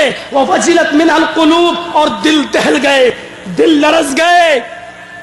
جب اللہ کے رسول خطبہ دے کر فارغ ہوئے فقال قائل یا رسول اللہ, تو ایک کہنے والے نے کہا اللہ کے رسول کان ھذی موعظۃ مودع, آج تو آپ کا خطبہ سن کر ایسا لگ رہا ہے جیسے رخصت ہونے والا رخصتی سے پہلے کچھ وصیتیں کرتا ہے, جیسے اللہ کو پیارا ہونے والا, اللہ کے پاس جانے والا کوئی آدمی انتقال سے پہلے کچھ وصیتیں کرتا, بیٹے یہ حصہ تمہارا, بیٹے تم یہ کرنا, بیٹے تم میرے جانے کے بعد یہ, یعنی نصیحتیں وصیتیں کرتا ہے. اے اللہ کے رسول آپ کا خطبہ ایسا ہی لگ رہا ہے جیسے کوئی وصیت کرنے والے کی وصیت ہو. فاوصنا, اے اللہ کے رسول ہم کو کچھ اور وصیت کیجیے, ہم کو کچھ اور سنائیے, ہم کو کچھ وصیت کیجیے. اللہ کے رسول نے اس کی عبادت ٹالی نہیں, فرمایا اوصیکم بتقوی اللہ والسمع والطاعہ وان کان عبدا حبشیا, میں تمہیں وصیت کرتا ہوں کہ ہر معاملے میں اللہ سے ڈرتے رہنا ہے. فرمایا اوصیکم بتقوی اللہ, میں تمہیں وصیت کرتا ہوں اللہ سے ڈرتے رہنے کی, اللہ سے ڈرتے رہنا. اوصیکم بتقوی اللہ, اللہ سے ڈرنا. والسمع, اور کتاب و سنت کی بات کو غور سے سننا, قرآن کی بات کو غور سے سننا. والطاعہ, اور اطاعت کرتے رہنا. وَإِنْ كَانَ عَبْدًا حَبْشِيًّا, اگرچہ تمہارے اوپر کوئی کالا کلوٹا, کوئی حبشی غلام ہی مسلط ہو جائے اور وہ تمہارا امیر منتخب ہو جائے تو تم اس کی بھی اطاعت کرنا, اس کی بھی تو اس کو بھی بات تسلیم کرنا. وَإِنْ كَانَ عَبْدًا حَبْشِيًّا, اس کی بھی اطاعت کرنا لیکن منہج وہی ہونا چاہیے, کتاب و سنت سے ہٹ کر کوئی بات نہیں ہو. حضرت عمر فاروق نے ایک مرتبہ لوگوں کو جمع کیا. الفاروق, علامہ شبلی کی اٹھائیے, لکھا ہے کہ حضرت عمر فاروق نے جب جمع کیا لوگوں کو تو اندازہ لگایا, دیکھیں یہ کتنے بہادر ہیں. پوچھا لوگوں نے مجھے اپنا امیر بنایا ہے, میں اگر تمہیں کبھی قرآن و حدیث سے ہٹ کر, کتاب و سنت سے ہٹ کر اگر کوئی دوسری بات, دوسرا کام کرنے کے لیے کہوں جو کتاب و سنت میں موجود نہ ہو تو تم کیا کرو گے؟ سب خاموش. حضرت عمر نے کہا میں نے پوچھا کیا کرو گے, کیا میری اطاعت کرو گے یا نہیں؟ بس دوسری بات پوچھا. ایک نوجوان کھڑا ہوا, کہا عمر کتاب و سنت سے ہٹ کر ذرا کوئی بات کہہ کر تو دیکھ. حضرت عمر نے ڈراتے ہوئے انداز میں کہا کیا کرو گے تم؟ اور وہی سننا چاہتے تھے اس کی زبان سے. اور اس نے کہا عمر تیری تلوار چھین کر تیری گردن اڑا دوں. حضرت عمر بیٹھے تھے چٹائی پر کھڑے ہو گئے, اور اللہ ایسے نوجوانوں کی ضرورت ہے. جب تک ایسے لوگ رہیں گے کوئی بھی کتاب و سنت سے ہٹ کر کوئی دوسرا کام کرنے کی جرات پیدا نہیں کر سکتا. یہ دھیان دیں. کچھ کام اگر انہوں نے ضرورت کے پیش نظر کر دیے ہیں تو اس کا یہ مطلب نہیں کہ وہ رسول اللہ صلی اللہ علیہ وسلم کی شریعت کا درجہ پا جائیں گے. میں اس اشارے کی طرف, اس طرف نہیں جانا چاہتا ہوں, وَإِنْ كَانَ عَبْدًا حَبْشِيًّا، اگرچہ تمہارے اوپر کوئی حبشی غلامی مسلط ہو جائے اس کی بھی اطاعت کرنا. اور پھر فرمایا علیکم بسنتی وسنت الخلفاء الراشدین المہدیین. اور اس سے پہلے یہ جملہ فرمایا من یعش منکم بعدی فسیرى اختلافا کثیرا، میرے انتقال کے بعد جو شخص میرے بعد زندہ رہے گا وہ ان قریب بہت اختلاف دیکھے گا. ان قریب فسیرى، پہلے مضارع پر سین داخل، ان قریب بہت اختلاف دیکھے گا. من یعش منکم بعدی، میرے انتقال کے بعد تم میں سے جو لوگ زندہ رہیں گے وہ بہت بڑا اختلاف دیکھیں گے. من یعش منکم بعدی فسیرى اختلافا کثیرا، وہ بہت بڑا اختلاف دیکھیں گے، جیسا کہ آج ہندوستان اور پاکستان کی سرزمین سے نمودار ہے اور دکھائی دے رہا. بہت بڑا اختلاف دیکھیں گے. اور اس اختلاف کا حل کیا ہوگا؟ فرمایا علیکم بسنتی وسنت الخلفاء الراشدین المہدیین. منہج بتایا، فرقے کا نام نہیں، جماعت کا نام نہیں بتایا، بلکہ منہج بتایا ہے. ایسی صورتحال میں تم میری سنت کو اور میرے خلفائے راشدین کی سنت کو مضبوطی سے پکڑ لینا. تمسکو بہا، مضبوطی سے پکڑ لینا. عضو علیہا بالنواجذ، دانتوں سے داڑھ سے جکڑ لینا، چھوڑنا نہیں میری سنت کو، میرے خلفائے راشدین کی سنت کو. اور پھر آگاہ کر دیا ایاکم والمحدثات الامور، بدعتوں سے پرہیز کرنا اور بدعتوں سے بچتے رہنا. بدعت برداشت نہیں. جیسے شرک اللہ کو گوارا نہیں، بدعت محمد رسول اللہ کو گوارا نہیں. پانی پلائیں گے حوض کوثر پر اور ایک قوم جب دوڑی ہوئی چلی آ رہی ہوگی، من مر علیہ شربا، جو میرے پاس آئے گا پیے گا. من شرب لم یظمأ بعدہ، جو ایک بار پی لے گا اس کو کبھی پیاس ہی نہیں لگے گی. پورے عرصہ محشر میں، عرصہ محشر میں پیاس ہی نہیں لگے گی. اللہ کے رسول فرماتے ہیں کہ اس کے بعد ایک قوم آئے گی، لَيَرِدَنَّ عَلَيَّ أَقْوَامٌ، ایک قوم دوڑتی ہوئی، کچھ لوگ میرے پاس آئیں گے پانی پینے کے لیے. فرشتے ایک دیوار کھڑی کر دیں گے، یحال بینی و بینہم. کہاں جا رہے ہو میاں؟ ہٹو، کہاں جا رہے ہو؟ ہاں اللہ کے رسول پانی پلا رہے، میں پانی پینے جا. تم کہاں جا رہے ہو؟ اللہ کے رسول کہیں گے آنے دو، آنے دو. یعرفونی وعرفوہم، حدیث کے الفاظ دیکھو بخاری کے، یعرفونی وعرفوہم، آنے دو ان کو، یہ مجھے جانتے ہیں میں انہیں جانتا ہوں. اللہ کے رسول کیسے جانتے ہیں؟ ان کے اعضائے وضو چمک رہے ہوں گے، وضو بناتے نماز سے پہلے، پیشانی چمک رہی ہوگی، ہاتھ چمک رہے ہوں گے، ناک. پتا چلا کہ بدعتی کے بھی اعضائے وضو چمک رہے ہوں گے. آپ اعضائے وضو کے چمکنے سے پہچان لیں گے یہ میرے امتی. آنے دو. فرشتے کیا کہیں گے؟ کیوں کہ یعرفونی وعرفوہم، یہ مجھے جانتے میں ان کو جانتا ہوں. تو فرشتے کہیں گے آپ نہیں جانتے. انک لا تدری، جملہ دیکھیے، انک لا تدری ما احدثوا بعدک. اے اللہ کے رسول آپ کو معلوم ہی نہیں، آپ صرف ان کی پیشانیاں دیکھ رہے ہیں، ان کو اپنا امتی سمجھ رہے ہیں. حقیقت یہ ہے کہ یہ آپ کو معلوم ہی نہیں کہ آپ کے انتقال کے بعد انہوں نے آپ کے دین کے اندر کتنی بدعتیں اور نئی نئی کتنی چیزیں نکال لی تھیں. اللہ کے رسول کہیں گے میرے دین کو بدل دیا تھا؟ فرشتے ہاں. تو اللہ کے رسول بھی کہہ دیں گے سحقن سحقن لمن غیر دینی، جس نے میرے دین کو بدلا اس کو میری نظروں سے بھی دور کر دو. ہٹاؤ، نہیں پلائیں گے پانی، دور کر دو. علم غیب کا مسئلہ ختم، حاضر و ناظر کا مسئلہ ختم. عقیدے کی بھی اصلاح ہو رہی ہے. پہلے آپ کہیں گے میں ان کو جانتا ہوں، یہ مجھے جانتے. جب فرشتے کہیں گے آپ نہیں جانتے، آپ کے بعد انہوں نے کیا ایجاد کیا کیا دین میں نئی چیزیں نکالی، تو اللہ کے رسول کہیں گے اگر یہ دین کو بدلنے والے تھے تو دور کر دو. اگر اللہ کے رسول ہر جگہ حاضر و ناظر ہیں تو آپ یہ کیسے کہہ رہے ہیں کہ میں ان کو جانتا ہوں، میں ان کو، اور یہ مجھے، اور جب فرشتوں کے کہنے کے بعد کہہ رہے ہیں کہ دور. اچھا یہ بدلنے والے، جب حاضر و ناظر ہے تو آپ کو تو معلوم ہونا چاہیے، اور علم غیب ہوتا تو آپ کو معلوم ہونا چاہیے تھا کہ فرشتوں نے ان کو کیوں روکا. عقیدے کی بھی اصلاح کر لو، بدعتی نہیں جائے گا. تو آپ نے اختلاف کا حل کیا بتایا؟ میرے انتقال کے بعد بہت بڑا اختلاف دیکھو گے، بس تم میری سنت کو اور خلفائے راشدین کی سنت کو مضبوطی سے پکڑ لیں. اس حدیث پر بھی غور کیجئے، اگرچہ اس کو مرسلن بیان کیا گیا ہے، لیکن میرے بھائیو حدیث کے الفاظ پر غور کیجئے. ترکت فیکم امرین لن تضلوا ما تمسکتم بہما کتاب اللہ و سنتی. لوگوں میں تمہارے درمیان دو چیزیں چھوڑ کر جا رہا ہوں. ترکت فیکم امرین، دو چیزیں، اور اس پر بھی گارنٹی کیا دے رہے ہیں؟ ما تمسکتم تمسکتم بہما، جب تک تم ان دونوں کو مضبوطی سے پکڑے رہو گے، لن تضلوا، ہرگز گمراہ نہیں. لن کہا، ایک ہوتا لا تضلوا، ایک ہوتا لن تضلوا، فعل مضارع پر لن داخل. ہرگز تم گمراہ نہیں ہو سکتے. کب تک؟ ما تمسکتم بہما، جب تک تم ان دونوں کو مضبوطی سے پکڑے رہو گے. جب تک تم ان دونوں کو مضبوطی سے پکڑے رہو گے. مفہوم مخالف ادھر بھی نکالیے. جب تک تم ان دونوں کو مضبوطی سے پکڑے رہو گے تم گمراہ نہیں ہوگے. آج ہم گمراہ ہیں، اس کا مطلب یہ ہے کہ ہم نے ان دونوں چیزوں کو مضبوطی سے نہیں پکڑا. اللہ کے رسول نے پھر بتایا وہ دونوں چیزیں کیا ہیں. کتاب اللہ و سنتی، ایک اللہ کی کتاب قرآن اور دوسری میری سنت.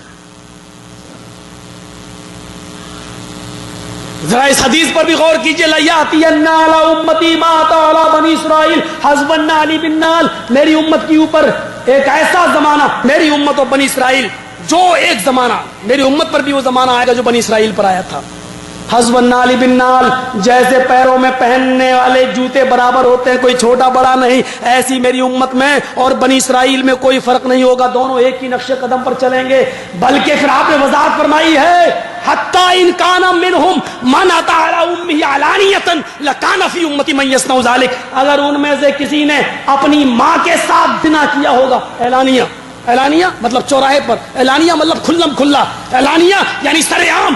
اگر بنی اسرائیل کے کسی شخص نے زنا کیا ہوگا، اپنی ماں کے ساتھ زنا کرنا ہندوستان اور پاکستان کے ماحول میں کوئی بڑی بات نہیں رہ گئی، لیکن اپنی ماں کے ساتھ زنا کرنا اس کے لیے بہرحال ابھی سوچا جاتا ہے. اور ہندوستان کی ٹیلی ویژنوں میں خاص طور پر جس طریقے کی عریانیت دکھائی جا رہی ہے، اگر یہ کنڈیشن رہی تو بڑی بات نہیں ہے کہ ایک بیٹا اپنی ماں کے ساتھ زنا کرے، ایک بھائی اپنی بہن کے ساتھ بھی منہ کالا کرے، کیونکہ سوائے شہوت بھڑکانے کی اور کوئی چیز نہیں دکھائی جاتی. کہا کہ میری امت میں اگر بنی اسرائیل میں کسی نے اپنی ماں کے ساتھ اعلانیہ زنا کیا ہوگا، لکان فی امتی من یصنع ذلک، تو ایسا میری امت کے اندر بھی ہوگا. اور اس کے بعد آپ نے یوں ٹرن لیا. ان بنی اسرائیل تفرقت علی 32 ملتاً، بنی اسرائیل 73 فرقوں میں بٹی تھی. وتفترق امتی علی 73 ملہ، میری امت 73 فرقوں میں بٹے گی. ایک قدم آگے، ہم چھوٹے باپ کے بیٹے نہیں ہیں، بڑے باپ کی اولاد ہے. بنی اسرائیل میں 72 تھے تو ہم 73 بنا کر دکھائیں گے. آپ نے کیا کہا؟ بنی اسرائیل میں 72 تھے، میری امت 73 فرقوں میں بٹے گی. لیکن آگے کے جو جملے کہے اس جملے کو دیکھیں، کلہم فی النار الا ملۃ واحدہ، سارے کے سارے جہنمی، صرف ایک جماعت، ایک ملت، ایک جماعت جنت کے اندر جائے گی. قالوا من ہم یا رسول اللہ، صحابہ کرام نے جو پوچھا تھا کہ اللہ کے رسول وہ کون ہوں گے، یہاں پر بھی آپ نے اس جماعت کا نام نہیں بتایا ہے، لیکن منہج بتایا ہے، اصول بتایا ہے، ضابطہ بتایا ہے. آپ نے فرمایا وہ کون ہوں گے جنت میں جانے والے؟ فرمایا ما انا علیہ واصحابی، جس پر میں ہوں اور میرے صحابہ ہیں. ہمارے اذان کے بعد جو ہے سلام، اذان سے پہلے بھی اور اذان کے بعد بھی سلام پڑھا جاتا ہے. الصلاۃ والسلام علیکہ یا رسول اللہ، الصلاۃ والسلام علیکہ یا حبیب اللہ. ایک موقع پر مجھے پتہ نہیں چلا یہ کس کی مسجد ہے، اذان ہو رہی تھی، نماز جلدی سے میں نے کہا گاڑی روکو، گھس گیا اندر. جیسے اندر گھسا تو وہ اذان کی بات کہنے لگا، الصلاۃ والسلام علیکہ یا رسول اللہ. میں نے ارے پھنس گئے، آج ہم کہاں گئے.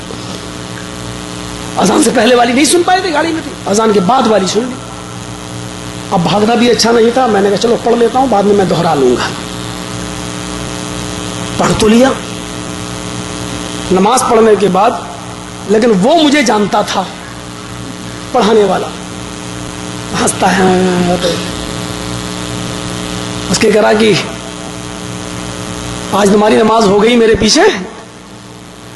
میں نے کہا ہوئی تو نہیں ہے لیکن میں دوہراؤں گا.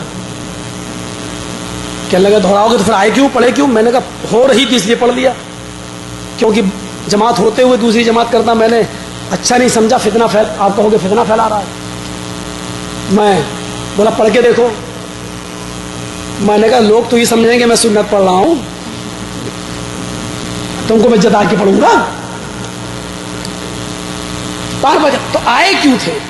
ہم نے کہا میں دیکھنے آیا تھا. اب مجھے کہنا پڑا یہ بات. میں نے کہا میں دیکھنے آیا تھا کہ تم لوگ سلام, یہ جاننا چاہ رہا تھا کہ سلام پڑھتے کیوں ہو. تو میری سمجھ میں نہیں آیا, نہ میں نے کسی کتاب میں تمہارے دیکھا کہ سلام کیوں پڑھتے ہو. تو میں نے سوچا کہ آپ سے پوچھ بھی لیں گے, تھوڑا سا علم میں اضافہ ہو جائے گا میرے. تو آپ جو سلام پڑھتے ہو صلاۃ والسلام علیکہ یا رسول اللہ, میں اس لیے آیا تھا کہ یہ پوچھ لوں آپ سے. بولا صحیح بتانا تمہیں نہیں معلوم. میں نے کہا لوگوں نے کہا تو بہت سی باتیں ہیں, لیکن مجھے اوریجنل اور حقیقت بات نہیں معلوم. بولا جہاں سلام پڑھا جاتا ہے وہاں رسول اللہ صلی اللہ علیہ وسلم تشریف لاتے ہیں, اس لیے ہم یہ جملے پڑھتے ہیں رسول اللہ صلی اللہ علیہ وسلم کو. تو میں نے کہا تو اذان سے پہلے بھی؟ تو کہا کہ اذان سے پہلے ہی تو ہم پڑھتے ہیں, بعد میں بھی پڑھ لیتے ہیں. اذان سے پہلے اس لیے پڑھتے ہیں کہ آپ تشریف لاتے ہیں. تو میں نے کہا کہ پھر تم نے نماز کیوں پڑھائی؟ کیا؟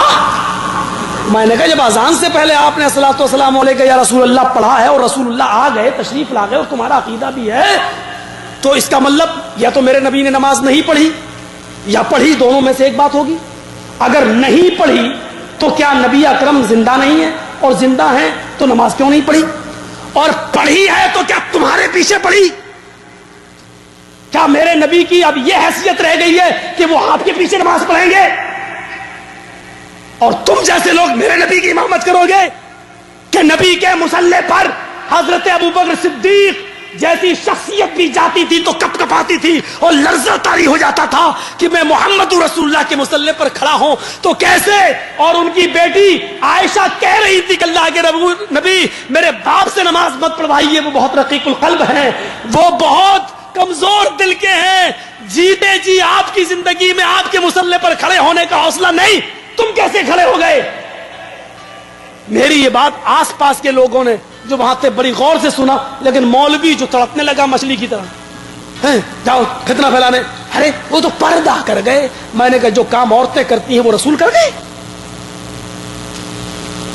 پردہ کر گئے. مطلب یہ, میں نے کہا مطلب بتاؤ پردے کا کیا ہے؟ عورتیں پردہ کرتی ہیں نا, ارے مطلب وہ زندگی سے پردہ. میں نے کہا زندگی سے پردہ کر گئے تو یہ ہوا نا انتقال کر, ارے پھر تم انتقال کر پردہ کر گئے. میں نے کہا پردہ مجھے بتاؤ کیا ہے؟ پردہ کر گئے, عورتیں پردہ کرتی. ارے مطلب یہ ہے کہ وہ دنیا سے پردہ کر گئے. میں نے کہا یار اسی کا نام تو موت ہے, تم کچھ بھی کہو دنیا سے پردہ کر گئے, اس کا مطلب یہ کہ وہ دنیا میں نہیں ہے. کہنے لگا کہ ابھی بعد میں ہم اپنے حجرے میں بیٹھ کے آپ سے بات کریں گے. میں نے کہا جب سب لوگ سننے لگے تو کہتے ہو بات کریں گے. تو میرے پیارے ساتھیوں, علیکم بسنتی و سنت الخلفاء الراشدین المہدیین کو دیکھیے, تمسکوا علیہا بالنواجذ بہا کو دیکھیے, عزوا علیہا بالنواجذ کو دیکھیے. یہ ساری چیزیں اختلاف کا خاتمہ کر رہی ہیں, اختلاف کا. بہت سے لوگ ہندوستان سے جڑے ہیں, بہت سے لوگ پاکستان سے جڑے ہوں گے. میں یہاں آنے کے بعد بہت سوچتا ہوں, کیونکہ کچھ علاقے ایسے ہیں جہاں اتباع سنت اور اس طریقے کی تقریر کرنے کے بعد نتیجے اچھے نہیں نکلے. مجھے وہ دور بھی یاد ہے اپنی زندگی کا جہاں جماعت اہل حدیث کی 400 لڑکیوں کو طلاق دے دی گئی تھی صبح اٹھ کر. کس ماحول میں ہم رہ رہے ہیں, ہم جی رہے ہیں. کہا تمہارے مولانا ہم کو مسلمان, جبکہ اس میں لفظ ہی نہیں آ رہا مسلمان کا, لیکن نہیں, جب ہم تمہاری نظر میں جاؤ طلاق طلاق, 400 لڑکیوں کو طلاق دی اس ماحول میں. لیکن لوگوں کو میں مبارکباد پیش کرتا ہوں وہاں کے, اپنی بہنوں کی طلاقیں برداشت کر لی, اپنی بیٹیوں کی طلاقیں برداشت کی. لیکن کہا جرجی صاحب میں نے اب سمجھا ہے مسلک کیا ہے, اب سمجھا ہے کہ قرآن کیا ہے, اب سمجھا ہے حدیث کیا ہے. میں جانتا ہوں آپ لوگ مجھ سے بہت محبت رکھتے ہیں, لیکن میں یہ بھی جانتا ہوں کہ اہل حدیثوں کا یہ جذبہ مجھے بہت پسند بھی آتا ہے کہ ڈائریکٹ وہ مجھ کو بھی ٹوکتے ہیں کمیاں. ایک کمی تو بالکل صاف طور پر ظاہر بھی ہوتی ہے اور اس پر ہزاروں طور پر مسئلے پوچھے جاتے ہیں. اس کو کوئی آدمی جائز نہیں کہہ سکتا ہے, نہیں کہنا بھی چاہیے, وہ اپنی جگہ پر ہے. لیکن اس کا دوسرا پہلو میں جانتا ہوں کہ وہ متبادل نہیں بن سکتا ہے، مقدمے جھیلے۔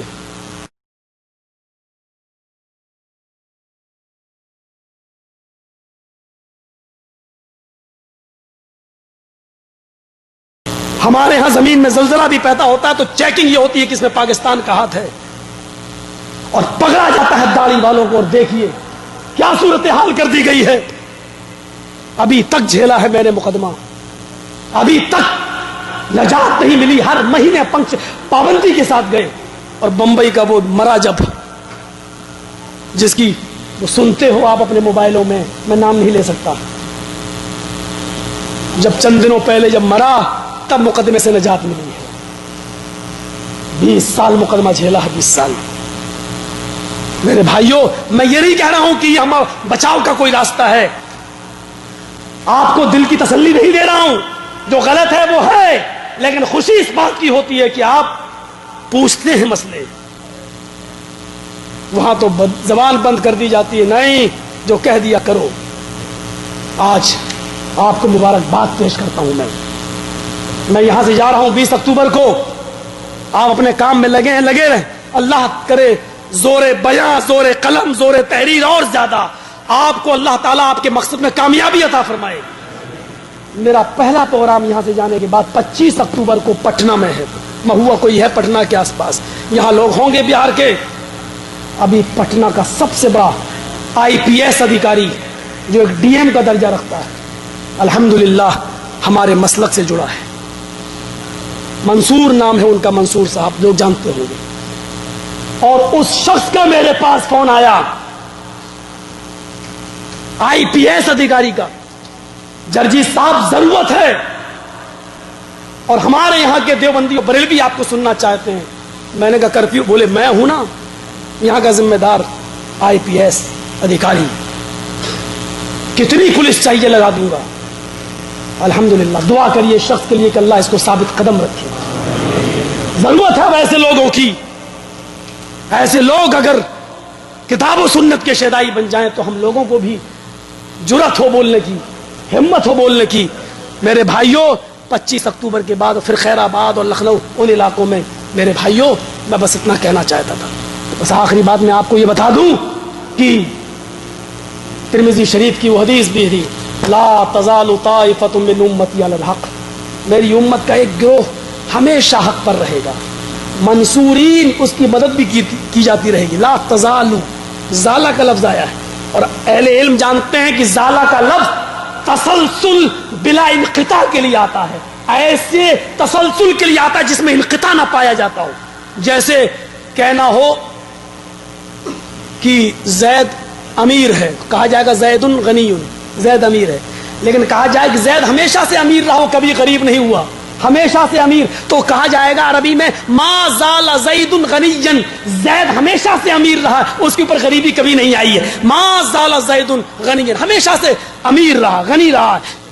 لا تزال طائفۃ من امتی، میری امت کا ایک گروہ ہمیشہ حق پر رہے گا، منصورین اس کی مدد ہوتی رہے گی، لا یضرهم من خالفهم، کوئی بھی مخالف ان کا کچھ نہیں کر سکتا، کوئی بھی تنظیم، کوئی بھی شخص، کوئی بھی جماعت ان کا کچھ نہیں کر سکتی، حتی یاتی اللہ بامرہ، یہاں تک کہ قیامت آ جائے، یعنی قیامت کی صبح تک وہ ہمیشہ حق پر رہے گا، اور قیامت تک ان کا کوئی کچھ نہیں کر پائے گا۔ اس کے بعد امام احمد ابن حنبل نے کیا لکھا ہے، نوٹ، لوگ کہتے ہیں کہ اہل حدیث یہ انگریزوں کے ایجنٹ ہیں اور یہ بعد میں پیدا ہوئے ہیں۔ امام احمد ابن حنبل نے کہا ہے، قال احمد ابن حنبل، اس حدیث کو نوٹ کرنے کے بعد احمد ابن حنبل نے لکھا ہے کہ وہ ایک جماعت جو ہمیشہ حق پر رہے گی، وہ کون سی جماعت ہوگی؟ صاف الفاظ میں لکھا ہے، ان لم یکونوا اصحاب الحدیث فلا ادری من هم، اگر وہ جماعت جماعت اہل حدیث نہیں ہے، اگر وہ اصحاب الحدیث کی جماعت نہیں ہے، اگر وہ کتاب و سنت پر چلنے والی جماعت نہیں ہے، تو پھر میں نہیں جانتا ہوں کہ وہ کون سی جماعت ہے. یعنی یہ جماعت ہمیشہ حق پر رہے گی. اللہ رب العالمین ہم سب کو اسی جماعت حقہ میں بنا دے. اللہ ہم سب کو اسی جماعت کی پابندی کرنے کی توفیق عطا فرمائے. اللہ ہم سب کو اختلاف کتاب و سنت کی روشنی میں دور کرنے کی توفیق عطا فرمائے. ہم سب کو بھائی بھائی بنائے. وما علینا الا البلاغ المبین واخر دعوانا الحمد للہ رب العالمین. السلام علیکم ورحمۃ اللہ وبرکاتہ. آپ تصویر رکھیں انشاءاللہ بھی شیخ کے پروگرام میں معلوم سے آپ سے 3 سوال ہوں گے، وہ کتاب و شرح میں آپ کے نام ملیں گے. یہ شیخ نعیم اللہ صاحب آپ سے سوال پوچھیں گے، اس کے بعد وہ جواب دیں.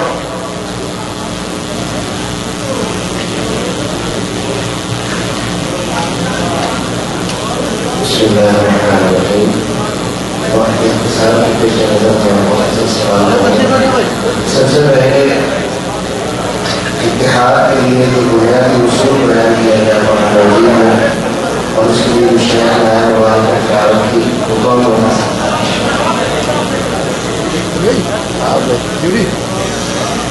دوبارہ بتا دوں، اتحاد کے لیے کون سی چیز بنیادی اور اساسی حیثیت کی حامل ہے اور اس کے لیے شیخ نے کون سی اعتراض کیا.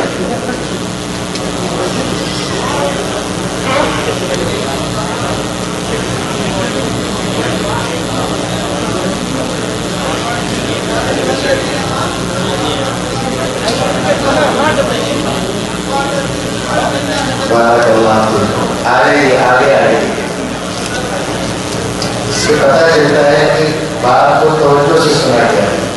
اسی لیے ہمارا یہ سوال کرنے کا جو سلسلہ ہوتا ہے اسی لیے ہوتا ہے کہ پتہ چلے کہ کون مجبوری میں بیٹھا ہوا ہے اور دلجمعی سے اور پوری توجہ کے ساتھ بات سننے کے لیے بیٹھا ہوا ہے. دوسرا سوال یہ ہے جو حدیث شیخ نے بیان کی، جس کے اندر انہوں نے بیان کیا کہ رسول اللہ صلی اللہ علیہ وسلم نے ایسا آواز کیا جس سے آنکھوں سے آنسو جاری ہو گئے اور دل رہ گئے، اس حدیث کے راوی کون سے صحابی ہیں؟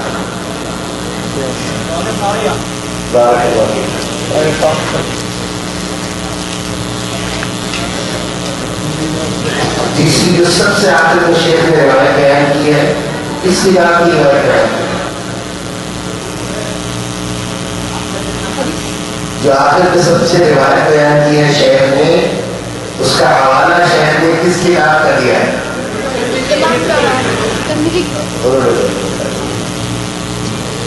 دوسرا سوال کر لیے اور پہلے ہر اٹھائیے گا. ہاں جب سے دوسرا سوال کیا پہلے ہر اٹھائیے بعد میں بولیے.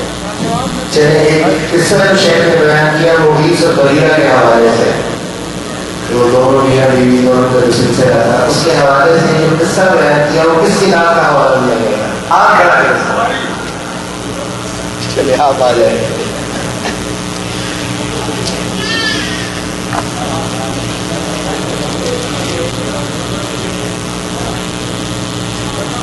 اللہ سبحانہ و تعالیٰ ہم سب کا یہاں جمع ہونا اپنی بارگاہ میں قبول فرمائے. سبحانک اللہم و بحمدک اشہد ان لا الہ الا انت استغفرک و اتوب الیک.